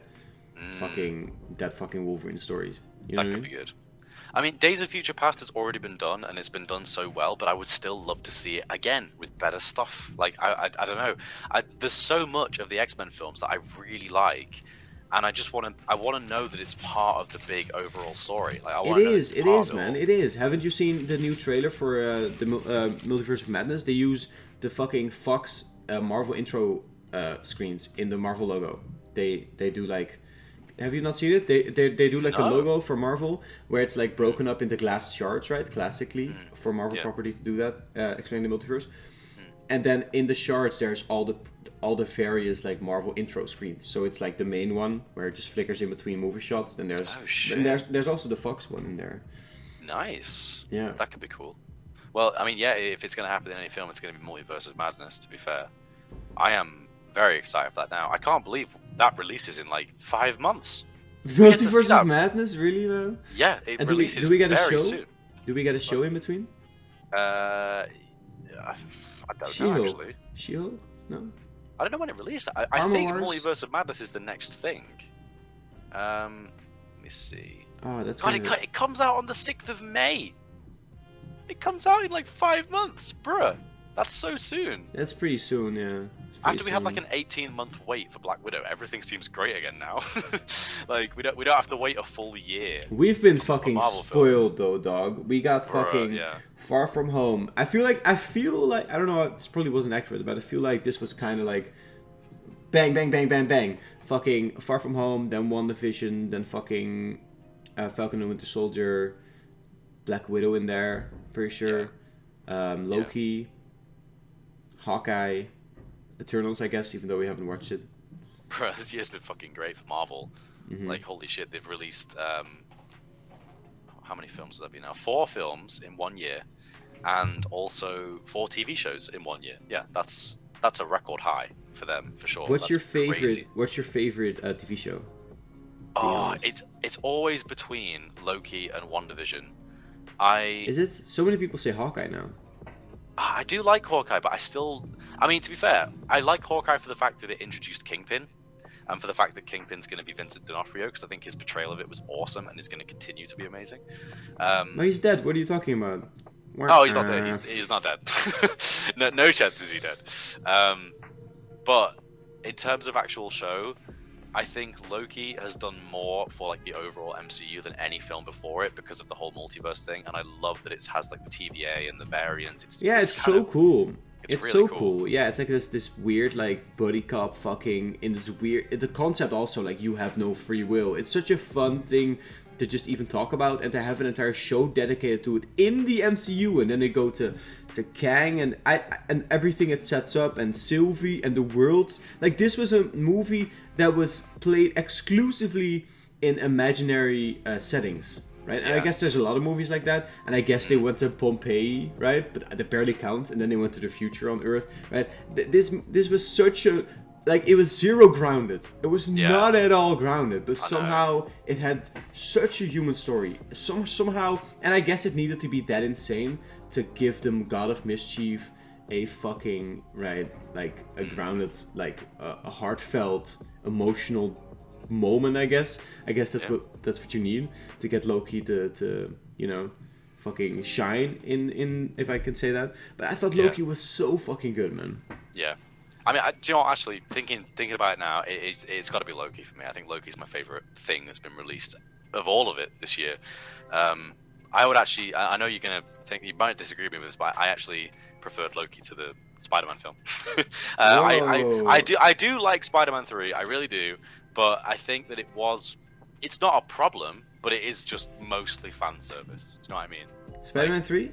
Yeah, as in Spider-Man No Way Home. You know, like, it was a good film, but I think Loki was good in a more original way, whereas Spider-Man did call back on like a lot of previous things, which is fine. Imagine how disappointed you would have been though in Spider-Man No Way Home, which says something about the film, if we can be critical for a moment, which we can be. How disappointed you would have been if the other Spider-Man hadn't shown up, and then suddenly Peter just has to fight the villains, and you're sitting there like, I know Peter can take on these villains, right? He could have probably, right? I mean, he's Spider-Man. Of course he lives, right? But that's not why I'm here. I mean, I get that. You need the other guys to be there for that movie to be complete. So it's a tough one. But I don't know if I agree with you. I thought it was a huge, epic moment. Like, I can't wait to see the movie again. I need to see it again, but it was impossible for me because they've since, it's not on Disney Plus and cinemas are closed, obviously. I'm a hypocrite because I've seen it twice, so clearly I do think it's good. It is a very good film. I'm not gonna deny that at all. But I would say for me personally, it was Loki, was the favorite. I've got up a list here of all of the MCU things that are releasing next year. If you'd be interested in, super interested. With me. Always love this movie. Yeah, there's gonna be a lot of cool stuff releasing soon. Some chocolates. Bro, in terms of like movies and also TV shows, there's so much. I've got movies first. So Marvel movies that are releasing, some of these aren't actually like mainline MCU, but obviously now they are. First of all, we've got Multiverse of Madness, which is going to release in May. We've got Spider-Man Across the Spider-Verse Part 1, which is the sequel to Into the Spider-Verse, the animated version from Sony with Miles Morales. We've also when? That one, let me see, does that one have a release date yet? That one is going to be released on 7th of October is that one. So quite a bit later into the year. But honestly, do you think it's going to be Miles? Do you think it's going to be Miles in the MCU? I hope so. I think it will. I think that the ending of this film, given that it's part 1, could be... Okay, I want to say this as well. We've had one trailer for Across the Spider-Verse so far, and it shows him being pulled through a portal by Gwen, right? Mm-hmm. Have you seen it? The trailer? Mm-hmm. Yeah. Mm-hmm. In that, when he goes through that portal, the art style changes. Okay, do you see where I'm going with this now? I hadn't noticed, but I see where you're going. So you're saying that maybe they get to a different universe in that movie, and then the art style just changes, and it's not like a big deal or whatever. But then they transfer again, and then the art style changes to no art style. It's just and suddenly live action. It's live action. Yeah. That's I'm cool with that. Get Miles. Too. Miles is such a fucking wild multiversal character. I mean, most characters are at this point now. Whatever though, but just have fucking Miles. We had an origin story, bro. Take straight up Miles, but then you got the problem.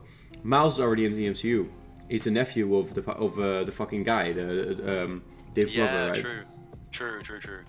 I mean, we could just. I don't know if that would work actually, but I think it's a fun thing they could do now. But either way, we should definitely get Miles in the MCU at some point. I think that could be really good. Mm-hmm. But yeah, we've also got Morbius coming out. Morbius is coming out. Wait, what? 28th of January, really? Really? Yeah, 28th of January, shit. And Morbius is in the Sonyverse? Yeah, but this is the weird thing, right? It has Vulture in it. Well, but Vulture can just... This is the point of the variants. Vulture can just be a guy who looks like Michael Keaton, right? And then he also is the Vulture in the fucking Venomverse, even if there is no Iron Man who can make the mess that then the guy has to clean up. He can just have a different origin story, and now... Because the point of the variants is that time needs to keep pushing along, and as long as no major Nexus events happen, right? It's Loki, right? There's no problem. So if there is a guy who becomes the Vulture because of some completely different reason, but then pushes the story forward, doing his Vulture thing, fine, right? Same with Spider-Man and his biological webbing. It's one of those changes. It doesn't matter to the universe or to the multiverse, like to the Timekeepers, right? The fucking trajectory of life is still the same. So fuck it. In this universe, Spider-Man has to make his web, and the other one he just gets fucking straight up biological web shooters, right? Yeah, I completely agree. But yeah, given what we've seen from that one so far, this one's actually set in Tobey's universe, weirdly, because there's a picture on a wall in the trailer. I mean, I'll let you give me your verdict on this, because I think this is what it is. But let me see. I'll just post this to your chat. There we go. That's a picture straight from the trailer. Now that to me is Tobey Maguire, not Andrew Garfield. You might be right. Yeah, they got the shiny lines on the suit. Yeah, like the white webbing on the suit, that is very reminiscent of Tobey Maguire.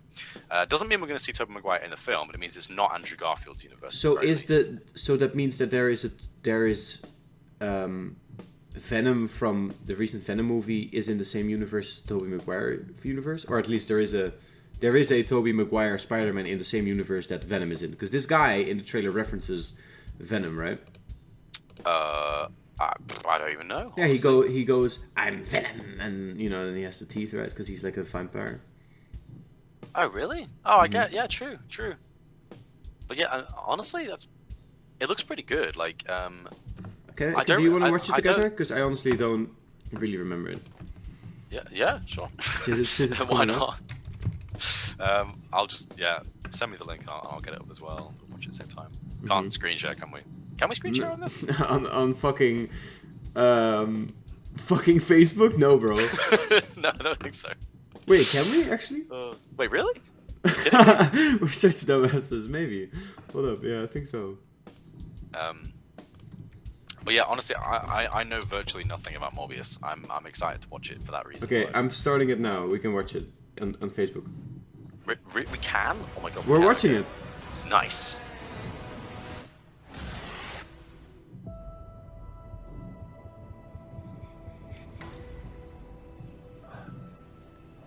You need a doctor? I am a doctor. I should have died years ago. People all over the world have my disease. I'm here to find a cure. We have to push the boundaries, take the risks.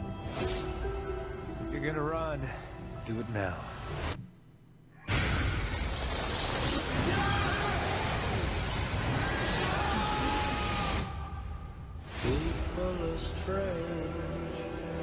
Dr. Michael Morbius, you've been missing for 2 months. When you're a stranger, Then you were found on a container ship that washed up off of Long Island. faces look ugly.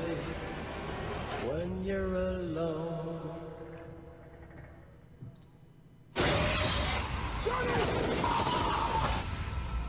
What did you do to yourself, Doctor? I wish I knew.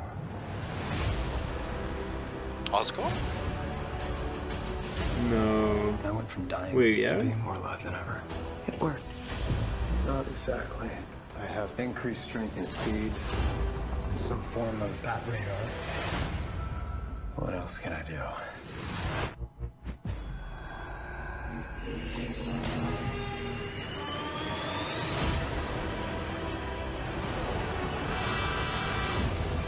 There are limits. Oscar, There yeah. has to be. There's something inside of me who wants to hunt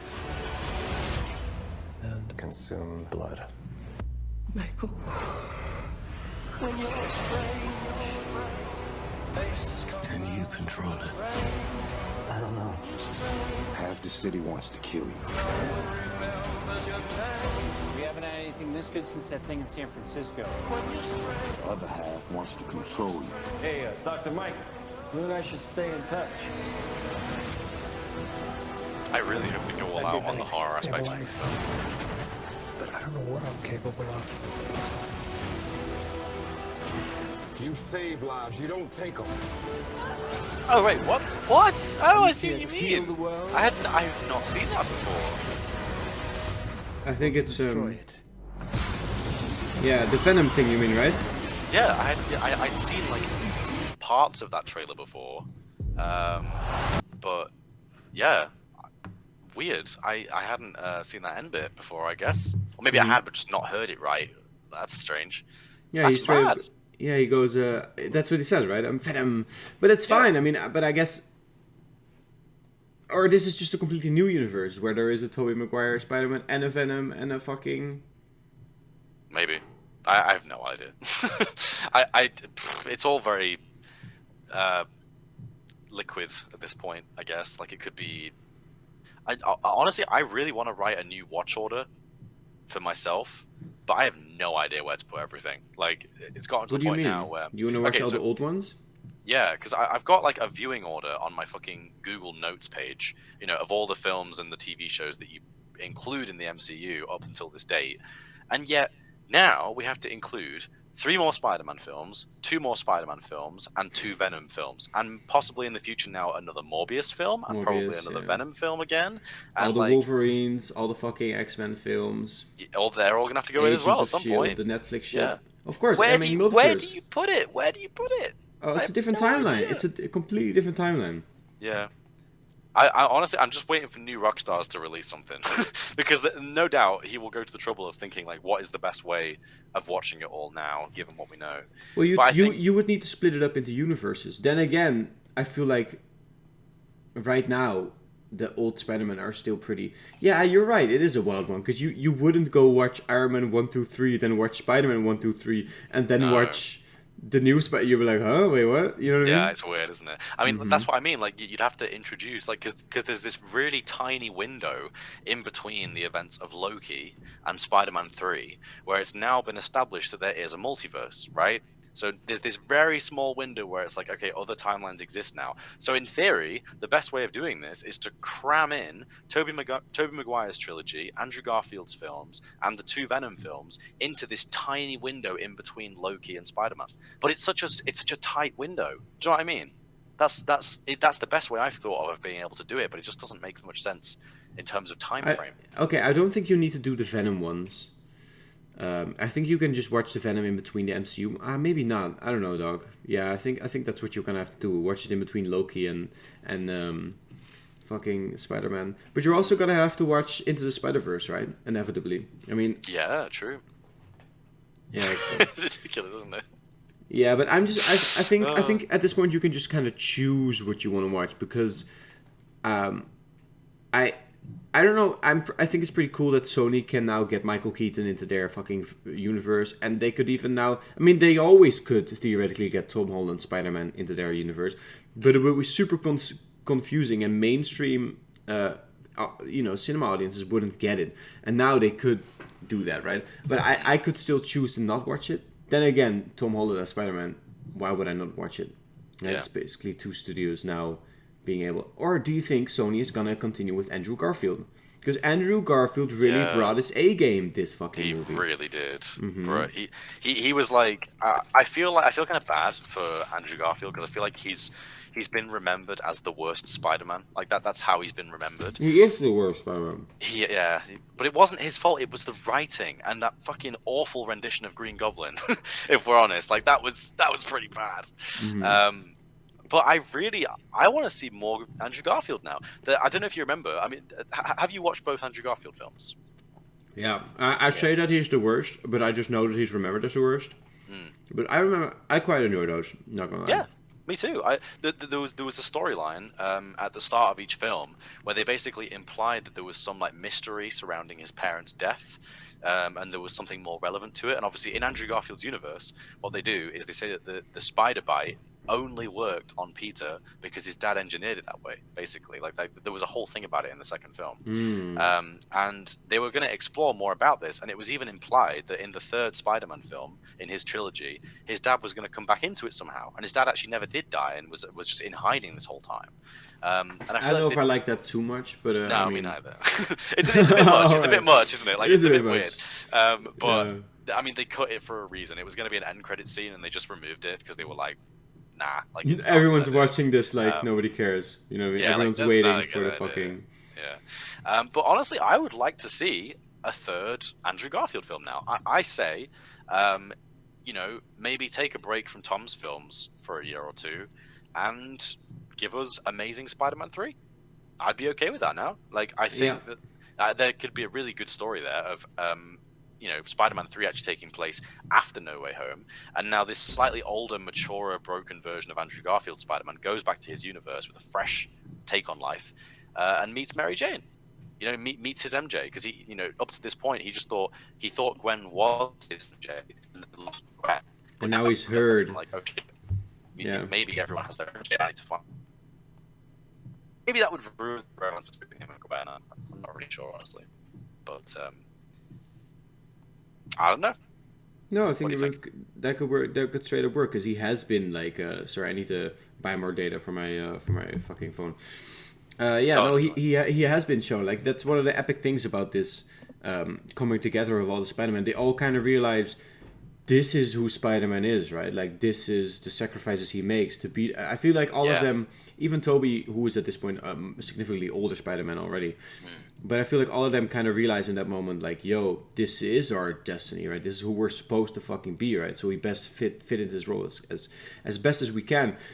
And obviously, Andrew got to hear about Tobey making it work eventually, and also Peter having an MJ, and I think definitely he could be inspired to find a reason again to even attempt love, right? Because I imagine he's had a couple of rough years where he didn't even fucking, you know, he straight up went into Spider-Man, he dug into that fucking life, right? Instead of, you know, and then apparently stopped pulling his punches, that whole shebang. I'd love to see a movie like that. I would totally watch it. Also because Andrew Garfield, I don't really know, because in his movies, I thought he was a bad Tobey Maguire. And classically, everyone thinks that. Right? Everyone says he's the worst Tobey Maguire. The worst Peter Parker, but he's a good Spider-Man, right? That's what everyone says. But for some reason, I loved him as Peter Parker in No Way Home. And I don't know if it's because it's like, hey, it's these guys, right? You recognize the performance. I don't know. But for some reason, it works beautifully. I'd watch way more of him on the big screen. For sure. I think it was really cool, honestly. I'm reminded once again of the scene of them all in the school building where they're trying to like figure out the the devices to revert Green Goblin and turn back the what other stuff did they do? Turn Sandman back to a human and stuff like that. All the stuff that basically reverted the villains. The reptile, right? Or whatever. Yeah. And they're all just like chilling together and basically just bantering. And there's that wonderful scene where you get Ned shouts like Peter, and they all turn and say yes. He goes, they point. Parker. They see it. They point like this. Yeah, the fucking meme. I know, it's great, isn't it? But I love the interaction between them all, because I was really worried that they were gonna change it so that Tobey Maguire's webbing was just either never mentioned or was like, oh no, actually we decided to just change it aesthetically. No, they literally addressed the fact that he had organic webbing, and the other two are like, what the fuck? That's so weird, because it is convenient, but it's convenient, right? It is convenient. They both talk about, right? I have to make this shit in a lab. Like, what the fuck, dog? Yeah, exactly. And then they ask him about, did you ever get web block? And he's like, yeah, referencing his spat of falling out of Spider-Man in Spider-Man 2, because he stops being Spider-Man for a bit, doesn't he, in Spider-Man 2? He does, but also did Andrew just ask him if he gets ED? It's kind of a wild thing to ask him. All right. He basically did, yeah. They literally asked, does it come out of anywhere else, don't they, in the film? Yeah, and Peter in Spider-Man 2, Peter. They're all Peter. Yeah. They've all had a Spider-Man 2. Tom in the Far From Home. He when he's wearing the Night Monkey suit, right? He's like, yeah, it's a bit tight around the old web shooter. Right? True. Oh god. I love that joke. I thought it was so funny. I know. Spider-Man should be funny. That should always be a thing. Oh god. There's so much they could do with it now. I'm so excited for, honestly. Mm-hmm. Anyway. Let's talk about Hawkeye for a bit. Yeah, I was gonna say, to round it off, we can talk about Hawkeye for a bit. Mm-hmm. Because must have been your big. You were probably like jizzing your pants. Well, I love Daredevil. Exactly. And so Kingpin, I was right? very happy because we got the Kingpin reveal before Spider-Man: No Way Home. Because obviously Kingpin is shown on like a phone screen in episode 5. And then you hear the music, which I thought was so fucking good. Yeah. Mr. Grinch. Yeah. Did you see the Hawkeye logo with Kingpin towering over it? Yes. I didn't stay and watch it, but someone in my Discord sent it me, or sent it to the Discord afterwards, and it looks very good. It looks so good, yeah. It's very Kingpin. I like it. I also like that he's being referred to as Kingpin straight off the bat as well. Like literally, Hawkeye refers to him as Kingpin. He's not known as Wilson Fisk yet. I'd be interested to see how they go down that route, because in the Daredevil series, he's sort of like he's in the shadows, right? He's like a mafia boss, and the Daredevil crew, like Matt Murdock, Karen Page, Foggy Nelson, like they're trying to bring him out of the shadows. They're like, hey, if we bring him into the light, if we get publicity around him, he'll get scared and stop doing like shady shit. But so he just like steps out and goes like, I'm running for mayor, basically, and then they're like, well shit, he's played us for fools, like he's done the right thing. That's why, in my opinion, Kingpin is scary. Yes, he's like a 6'6" dude who's jacked and built like crazy, and he's very intimidating. Do you think he's taken super soldier serum? Because it's in the MCU now. It's in the MCU right now. Well, yeah, true. I mean, to be fair, in Daredevil, he was just a big guy. He's so but in Hawkeye, I mean, I haven't seen Daredevil fully, but in Hawkeye, he takes a fucking explosion to the face, right? Yeah. I mean, there's got to be a reason why he'll survive that gunshot inevitably, and I don't know what it'll be. I don't know what it is in Hawkeye. In Daredevil, they had it that, basically in Daredevil they had it that he's a big guy anyway, so he can already take a punch very easily. But he also had a suit with chainmail lined in it, so he can literally like take a knife stab and it will just like ping off the suit. Basically. Right, but in this one he gets an arrow to the chest and he, it's stuck in him. Right? Do you think so? Then again, I'm not That's sure. That's what I thought. I don't know if it's a chainsaw. That might just be him being a really bulky dude, but it might be the chainmail. I have no idea. It'll get revealed in the future anyway. But yeah, so I'm honestly really glad they went with Vincent D'Onofrio again for that role, because I think he's perfect for it. I'm excited to see more Kingpin, because he's no doubt gonna be in Echoes series that we get in the future. He's gonna be in anything involving Daredevil, essentially now even Hawkeye. Spider-Man, he's a classic Spider-Man. He's gonna be a Spider-Man villain for sure. Yeah, I would find it really odd to see Vincent D'Onofrio and Tom Holland on the same screen. That's going to be really weird, because it's such a long time dream of myself and a lot of other Daredevil fans. But I thought that was such a strong moment in Hawkeye when, because obviously the entire show is about Clint, who is a main Avenger, so he should be a big deal. But I don't know why, and I even got a little bit emotional when it happened. But for some reason, when Yelena joins the series, right? For some reason, seeing her and recognizing her from Black Widow, because she is such a fucking good character. Like that girl, Florence Pugh, how do you say it? Pugh? How do you say it? I think it's Pugh, yeah. Such a fucking good and likable actress and character, and it's everything about it is so good, and I loved her so much. And also, I'm so emotional towards the emotion she has towards losing Nat, right? Yeah. And then to see her show up in Hawkeye was such a oh my god, it's her, one of those moments. Yeah. And the MCU is gonna be that's the future of the MCU, because they're just setting up cool character after cool character after cool character. And I remember thinking after Endgame, this is it. This is all the right? I mean, I remember thinking, this is all the characters, right? This is literally all of them. The Ravagers. I remember sitting there thinking, who is left? No one's left. I guess they could do the OG Guardians or whatever. They can do but they are gonna have to really dig for characters. How are you gonna outdo this? And this is how, right? The fucking multiverse and all the fucking shebang, and have these cool, fun characters, This was the best way to go. I mean, I remember having a conversation with you in the past where you thought Endgame is a great finale for the MCU, and I agree with you. It is a great finale. It's obviously really good for rounding off the first Imagine if they phases. stopped after Endgame. I'd be so... Man. Yeah, but there's so much they can do now. There's still so much stuff. So much they've done. Yeah, already. And yeah. It's been 2 years since Endgame, right now? 2.5 years since Endgame came out. Sure. Right now. And they've already done so much, and obviously a year and a half of that was pandemic era. So, it's looking so good. We're going to get more shows next year, more films again. Now they're wrapping the Sonyverse into it as well. It's and the What If, probably, right? 100%, no doubt. Bro, What If Season 2. I'm excited. And it's going to be canon. What don't you think that the Doctor Strange, when he's shooting the serpents out of his hands in the new Multiverse of Madness trailer, isn't that straight up Doctor Strange Supreme? Yeah, well, that's what I thought. Because there's evil Doctor Strange in the new Doctor Strange trailer, right? That's the evil Doctor Strange from What If. Yeah, and you see Doctor Strange, I think it's our Doctor Strange, standing at the girl that he was supposed to marry, or that he was supposed to date, but then he got blipped, right? He lost Sorcerer Supreme, and also he's not dating this girl anymore. Yeah. Well, I guess he was already kind of like, are we dating? Are we not? At the end of his movie, but then he could have fucking fixed it if he hadn't died, right? Which is what initially people thought was happened if you blip. Yeah. But that's what happens in fucking What If, right? Because his girl gets taken from him every time. Bruh, they're just doomed, clearly. Yeah, they're doomed. And but does that now mean that Doctor Strange is gonna go evil, or is that the What If Doctor Strange? Maybe. I hope so. Honestly, they have already said in the past. They said characters that appear in What If can and will appear in like live action MCU films. They haven't said Obviously, to what extent. Captain Carter. I think they're going to build towards Captain Carter. Yeah, I would love to see that. I think seeing her on screen again as a different role entirely would be really cool. Yeah, I think it could be really good, honestly.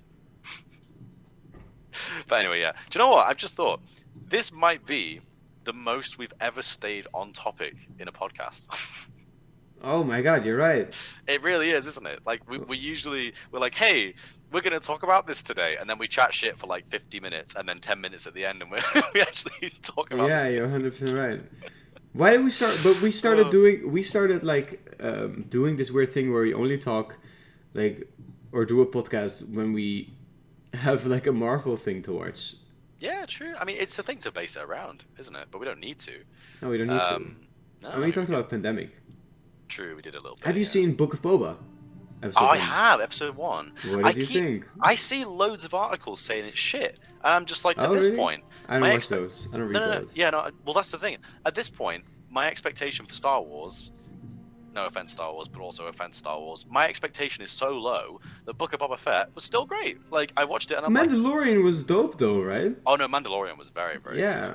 Mandalorian was, like, peak Star Wars content for the last 10 years, in my opinion. Apart from maybe Clone Wars Season 7, that was also very fucking good. But, yeah, honestly, I think Boba Fett was pretty good. I'm excited for episode 2. You know, I want to see more of it. I liked seeing how he escaped the Sarlacc pit. I thought Are people really saying cool. it's shit? Are people really saying it's shit? Yeah, a lot of people. People are shit, man. People are just assholes. Just watch Star Wars, it for yourself, judge it for yourself, honestly. Yeah, exactly. I thought it was really good. I thought it was really enjoyable. I don't think it was as good as The Mandalorian, but I think The Mandalorian is just so cool. Yeah. He's such a cool character. Yeah. And Book of Boba is obviously a bit more fan servicey. But and even though I never cared that much about Boba Fett, about time though, right? That he gets his own series, and it's pretty fucking cool, man. For sure. I think it's honestly pretty cool. I'm more of a fan at this point, weirdly enough, of Temuera Morrison, the guy who plays Boba Fett, than I am Boba Fett himself. And I'm just happy to see that the guy who played the clones in the first Star Wars films, and he also was Jango Fett, and he's also now been Boba Fett as well. Like, he's played so many different roles because of the lore in Star Wars, and now he's finally getting a series where he's the main character. You know, finally. He's always been like a secondary character, not even like a unique character, but clones, like I said. But now, Boba Fett, it's him. Like, it's Temuera Morrison getting to do something cool. Although I still think that Boba Fett in Mandalorian Season 2 was cooler than Boba Fett is right now, if that makes sense. Yeah, like, he kind of got his ass handed to him, right? Yeah, he got beat up by those like random thugs in the city, and then he goes to one of the pig guys and it's like, take me to the Bacta tank. And it's like, dude, you've done so much more badass stuff than this in the past. Why do you need the Bacta tank now? Like, well, yeah. What? I don't. Yeah, so. But this is new Boba Fett, right? It's not like the events of The Mandalorian are still gonna happen. Like, The Mandalorian happened, Boba Fett and the events of The Mandalorian happen, and now this is after that, right? Because after the events of Mandalorian, he goes to Jabba's palace to kill Jabba or whoever the fucking guy with the purple hair. So, yeah, escaping the Sarlacc pit was before the events of the Mandalorian. And you're right, he was such more of a badass in there. Without his armor, basically. He just had this wild fucking Tusken Raider staff. Yeah, and he did a lot of good with it. And then, of course, he gets his armor back from the Mandalorian.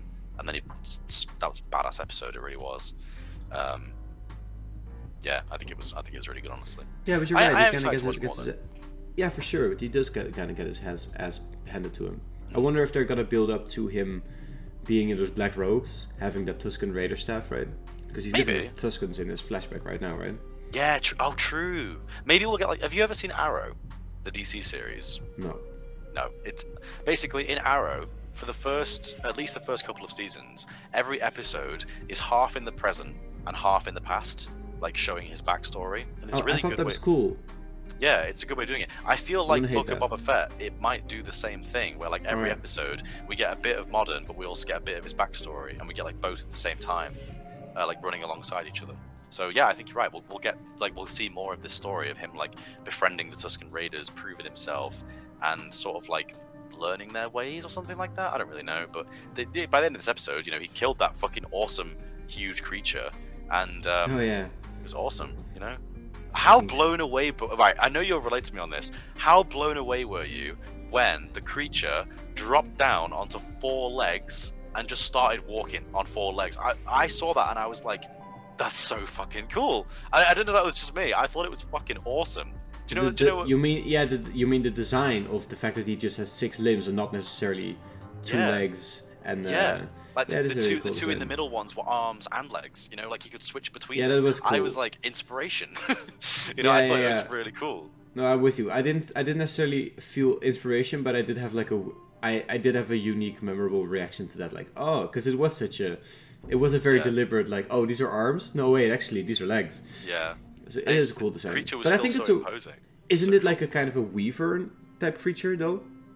I have no idea. Not to get into the meta fucking creature design, but I think it's a sand creature, right? So if it's swimming under the sand, it's just like a worm.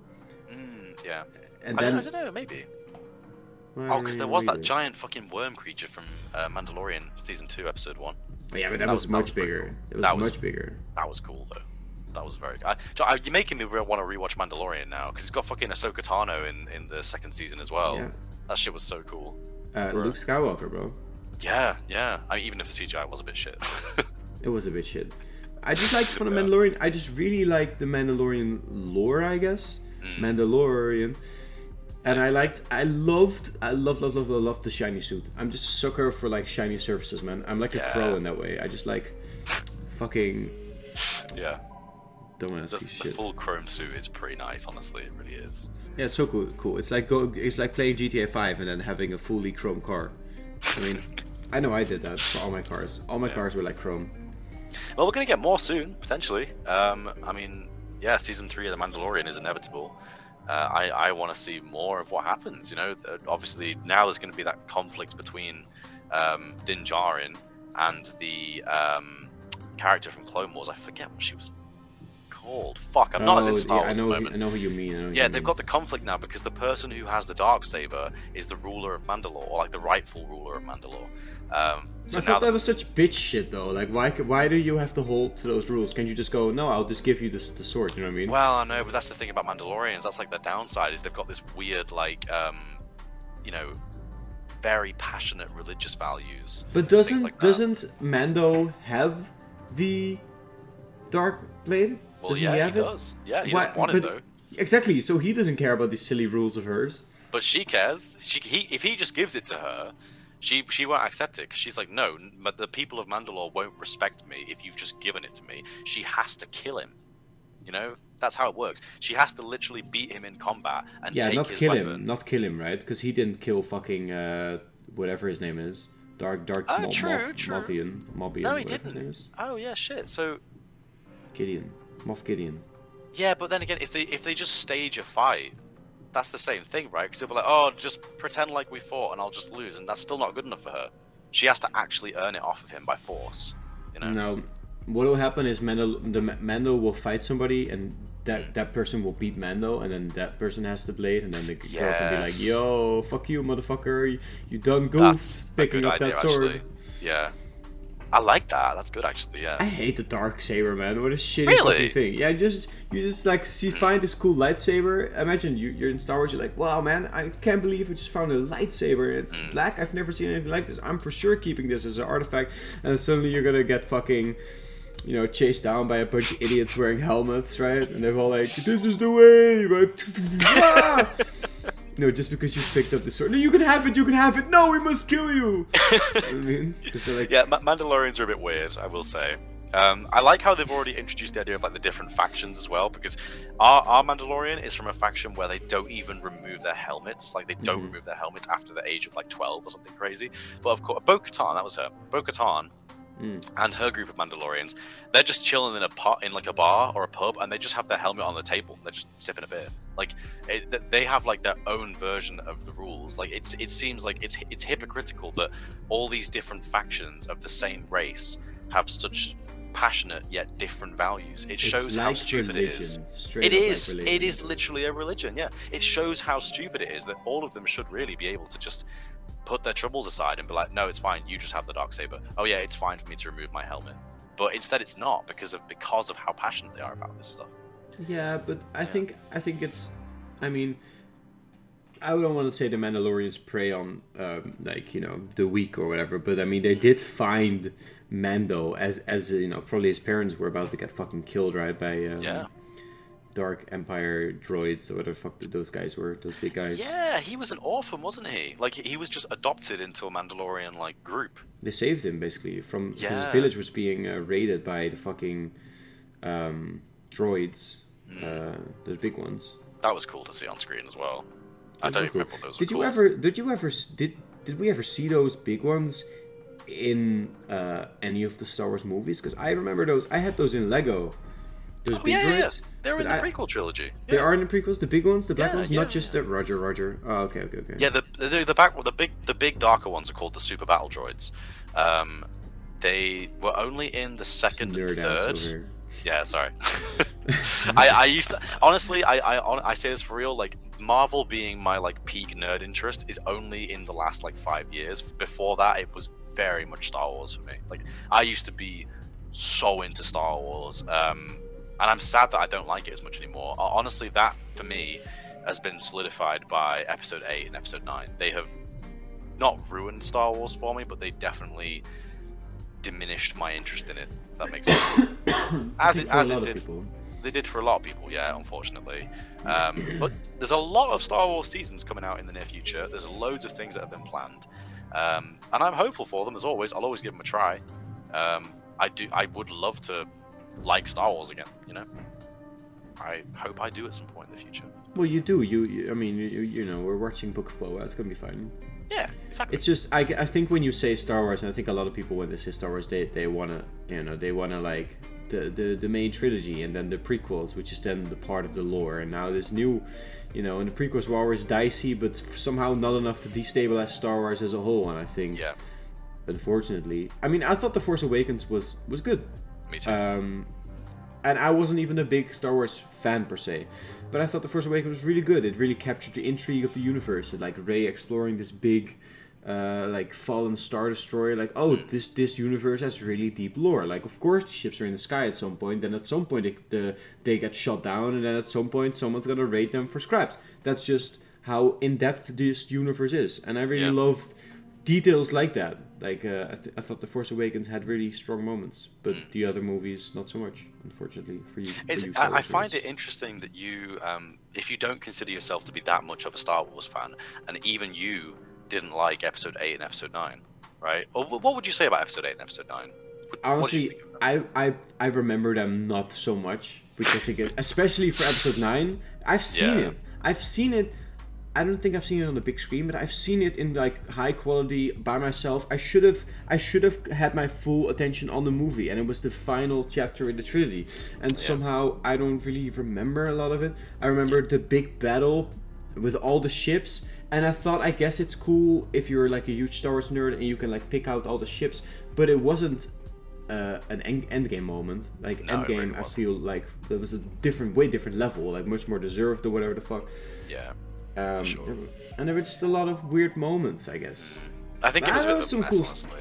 Yeah, there was some cool shit. Like, I remember fucking Luke Skywalker, and then it's like a force projection, and he's fighting Kylo Ren, I guess. I guess it was kind of cool. And then there was a bunch of fights where I didn't like Kylo Ren in general. I thought he was a bit of a pussy. I thought he was a bit of a man-child. He was actually in The Force Awakens already. He was a bit of a he was. Yeah, he wasn't like a cool, ultimately calm, collected, he's just gonna kill you with his fucking ultimate wit or whatever. He wasn't like a cool... Yeah, no, he was a bit trash. Like he would get told that something went wrong and destroy a computer. Like, bro, this guy is clearly not, he's not the real deal, is he? So, at least his character was played consistently, They've got the same across the first two films, and then of course he switched over to the good side in the I last would one. have preferred it if Rey went bad. A lot of people said that. I completely agree. I think Rey, they set up for a storyline with Evil Rey in episode 8, and they never did anything with it. Like they But there was like a lot of famously there was a lot of miscommunicating, right, between those Yeah. between those 3 movies. What a dumb idea. The original idea was to basically have a trilogy where a different director directed each of the 3 films, and that has rarely ever been done or worked well in cinema before, because it would be like, you know, J.R.R. Tolkien writing the first Lord of the Rings and then someone completely different writing the second one. It's like, no, you know, it's not going to work, is it? It works for shows. I think Yes. that's where they kind of missed the mark, because they, you know, it worked for shows, and maybe they thought, oh yeah, no problem. I don't know. Yeah. I mean, the Mandalorian has a huge variety of directors and writers that all And work it's on different fucking episodes. great. And It's fucking great. Yeah. The last episode of the first season is legendary, directed by Yeah. Taika Waititi, and you can tell Taika Waititi's style. You know, it's almost meta how much his style is on there, but it's not. It's perfect. It's absolutely it's beautiful. It's not a problem at all. Yeah, and somehow, for the movies, you know. Yeah, I have hope for it at the very least. I'm looking forward to more Star Wars stuff. But isn't now, it done? but- Isn't like when you say Star Wars, all those Star Wars nerds, when you guys say Star Wars, don't you mean like the Jedis and the Luke Skywalker? The Skywalker. Oh saga no, is what fuck they call that. it, No, right? honestly, it's gotten to the point now where I think a lot of people would agree with me. If you are a fan of Star Wars now, the Skywalker saga, or like the main 9 films, is arguably the weakest part of Star Wars. Like, you know, there are some really good watches, but you know, you watch back the original trilogy and they're viewed as so good because they were so ahead of their time and they were so mystical in the 1970s. Was it 70s, 80s? I think it was 80s. Yeah, it was the 1980s. They were so ahead of their time and they were so amazing. But obviously now you watch them back again and they're very simple, and like I bet it would be a good watch for like a 7-year-old, you know, but not anything above that. Like it's very basic. And then obviously you get onto like prequel films. Of all the Skywalker saga films, the prequel films are my favorite. I think they have the best tones. Really? Yeah, like I think they have some really interesting aspects, honestly. A lot of people would disagree with me. Obviously the prequels are not seen as very good, but yeah, I definitely disagree with you. fair enough. I don't know what I'd say was better. Sorry, carry on. All right. But the trilogy with Rey, the most recent trilogy, is very bad on so many levels. Like as a Star Wars nerd, you know, it breaks existing lore. So in other words, like they're not even consistent with things that have already been established 30 years ago. Like what? So you know in episode 8 when the dude is in the ship and she basically sacrifices herself and she she light speed rams through Snoke's ship, right? Yeah, I thought that was pretty cool. Yeah, it was. And in the cinema, I was like, oh shit, you know, it goes silent. You get this huge spread of like the ship debris. It looks so cool. But then like that doesn't actually work because they've already established in a previous film that's not possible. Otherwise, that would be a really easy thing that everyone does. Yeah, because just have torpedoes, right? They just have ships firing other ships. Yeah, just get a torpedo that flies at light speed, smash it into another ship, boom, you've got the ultimate weapon right there. They already established in episode 4, the first Star Wars film, that that's not possible. They already established that. Why? Do they have a line, or how do they do that? When they go into faster than light travel in Star Wars, they are not actually traveling fast. They are shifting into a different dimension where the space between spaces is smaller, traveling at normal speed. Oh yeah, it's like Minecraft. Yeah, it's fucking nether travel. It's fucking nether travel. You know, it doesn't make any sense. So, yes, it's a great visual. It's a great visual, and trust me, in the cinema, I was blown away. I was like, holy shit, this film is good again. You know, I actually like this film again now. And then I thought about it afterwards. Thinking about it. And I was like, hang on a minute, that doesn't make any sense. It's the same with Spider-Man Far From Home, because Spider-Man Far From Home is so fucking good and perfect when you're watching it.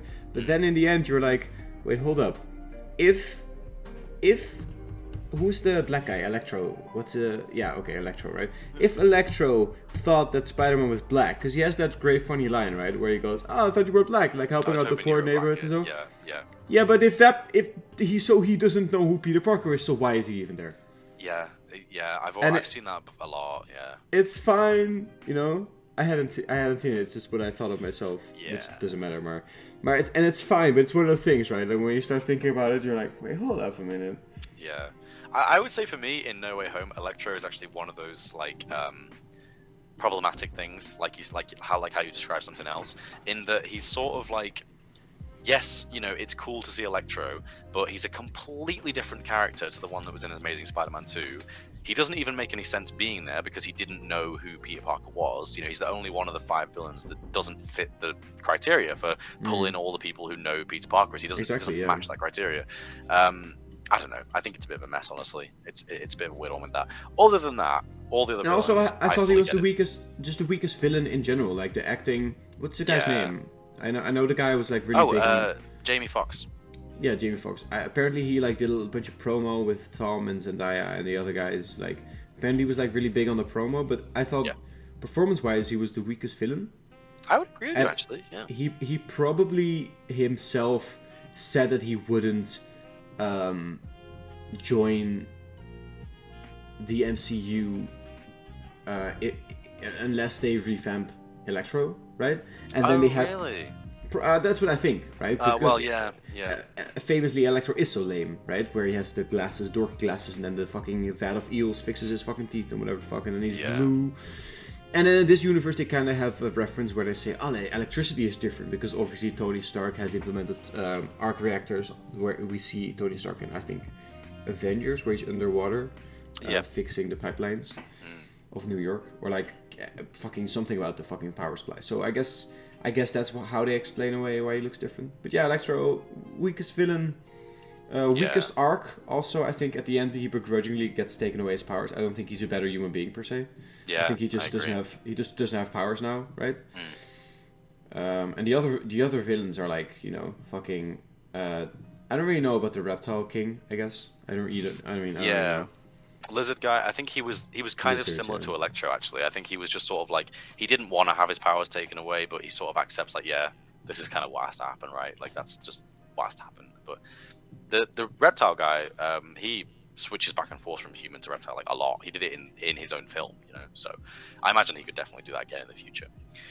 But you know, I agree with you. I think for the three other villains from Tobey's era, obviously Sandman was always like a bit of a grey area character. He was always sort of like, he'll just do whatever he needs to do to suit himself. He's not really a villain or a good guy. He's just sort of Sandman, like he's just got his own agenda. Obviously Doc Ock, as soon as the arms are no longer in control, he's fine again. And so cool, man, how Tony, or like how fucking Peter, I want to say Peter. Peter Parker, yeah, I know that one, Yeah, but how Tom, and then the nanotech takes, because you see that in the trailer, right? The nanotech on his arms, like, right? Yeah. And and it's like, prepare new device. Yeah, I didn't expect that, but that's what would happen, right? That's so fucking, it's almost relatable. Like, oh yeah, that's how tech works, right? Yeah, I think it's amazing. And obviously my favorite one, as you know, Willem Dafoe's Green Goblin. I think that one is a really easy one again, because the actual character of Norman Osborn and the Green Goblin are two extremely different entities. Like, Goblin literally mocks Norman Osborn.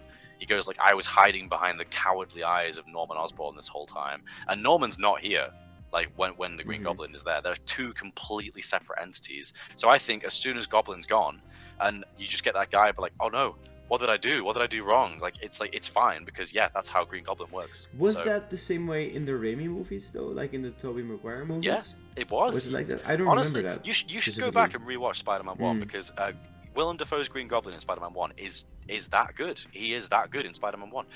The way it's played is very similar. It's basically just you get this version of like Norman Osborn alone in his fucking mansion house type thing late at night, and Green Goblin sort of like speaks to him, and he thinks he's just going a bit crazy, but then he blacks out overnight, blows up a military base that are basically his competitors in his business, and then wakes up the following morning and has no recollection of it, genuinely. Like, as they do show it in that film as well. Green Goblin and Norman Osborn are literally two different things that switch priority based on like whatever's going on. It is very un-Spider-Man like, I guess, to have Norman Osborn die then, right? Yeah. Like, fixing the villains is definitely very Spider-Man like. Yeah, I agree. I think it's a better way of doing it, for sure. Even though Mysterio died, but I guess Mysterio kind of... How did he die again? I don't think Mysterio died, personally. How did he? Yeah, I was about to say, how did he actually die? It's kind of implied that he got shot by one of the drones and just bled out, but it's not really ever. It's very vague, honestly. It was very vague. Well, his legacy definitely lives on, right? Because the guy downloads the fucking file and then he, the projections, right? J. Jonah Jameson's like, no doubt Mysterio will be remembered as the greatest superhero of all time and everything. So like, I think that Mysterio could definitely come back in the future. Do you think he'll come back as Quentin Beck coming back, or do you think he'll come back as just the ghost of Mysterio as a what's it called? Like a hologram. Yeah, just exclusively hologram. So it's just like a ghost of him, like chasing Peter Parker. You know what I mean? That could work, actually. That could be cool. Yeah, it's pretty cool. I don't know. It could be either. Yeah, it could be either. Anyway, how long have we been recording for? We could wrap it up literally right now. If you want to guess, how you want to guess? Because there's no way for you to keep track. Because we're on Facebook now. You know. Is it like an hour and a half? It's 2 hours and 5 minutes. Fucking hell. Okay, goodbye. Thanks for watching part 2 of MJ Trips to Skaliber. No, I'll make one video, man. Fuck it. Really? Yeah, of course. Damn. I mean, Joe Rogan is the most successful podcast in the world, and he does 3-hour podcasts. Okay, true. Yeah, that's true. People just pause it, take a break. Yeah. Yeah, and you are one of those few people who I can actually go for this long with. I can't go with this long with everyone. I could go even longer, but I was waiting for you to end it. Yeah, I'm having to stop myself. We could talk about this for hours, but like, we've got to stop it somewhere. But we'll do another one sometime if you want to. By the way, this is MJ Trips with Skaliber number 7. I'm pretty sure. 7. Pretty Nice. good. Pretty good. That's pretty good. Yeah, that's pretty good. Yeah, but we could definitely do another one sometime soon. If you wanted to do a group one with, say, like Stridey or Ewan or something like that, I guess. No, Stridey said he doesn't want to do YouTube anymore with me. Really? Yeah, but I think it's. I don't think it's anything I did. I think it's. I made a joke that it was because I'm so controversial, but I don't think. I think he just. No, that's not. I think he just doesn't want to be on the camera. But we could ask him still. But I don't think it's his jam. I think he likes doing other shit like Reese Respect. That's fine. It's his thing, I guess, isn't it? It just doesn't have to be that big of a deal. I'm glad you're back on YouTube, though. Thank you. I'm hoping to do a lot more of it now. Again, got the Spore series going. I'm editing episode 2 right now. That. Yeah. Oh, nice. And more Minecraft content soon. I should have had mods, bro. I should have had mods. First of all, the HD mod, right? That's good. Classic. Yeah, it's nice. Even for the cell phase, like I like how you can have just the 3D space of the character. It's such a simple little thing, but it's like, oh my god, that's so good, man. I wish you can be so much more creative with it. Yeah. Yeah. Well, I actually watched your video where you played Spore. So if you did another one, I'd watch it again because I love Spore. So fucking go for it. But yeah. Yeah, but it'll have to be in 5 years. Message me in 5 years, and then we'll react to Skull reacts to Mike and Live with friends, and we'll also fucking I'll reboot my Spore every day. Sounds good. Sounds good. I'll put a reminder on my phone now. All right. Okay. Man, thank you for being on the show, and thank you everyone for watching. Even I've never done a podcast on Facebook Messenger, so that's a new one. Yeah, it's been great. I don't know, man. I don't know. I have nothing else to add. Just fucking thanks for being on the show, man. And like, subscribe, guys. Check out Skal's fucking channel. I'm pretty sure he's Skaliber2 on Twitter. Are you? Yeah, I think so. Yeah. I'll send you. You've got my socials somewhere. But I got your socials. You know how I do it, man. You know how I roll. All right, I'm gonna ceremoniously hang up on you as I end the video. Thank you, my guy. Have a nice night. I assume you're going to bed, right? Yeah. And, hopefully you too. Yeah, I got work tomorrow. Yeah, fair enough. Okay, well, thanks very much. See you later. Bye, guys. Peace. Peace. Yeah.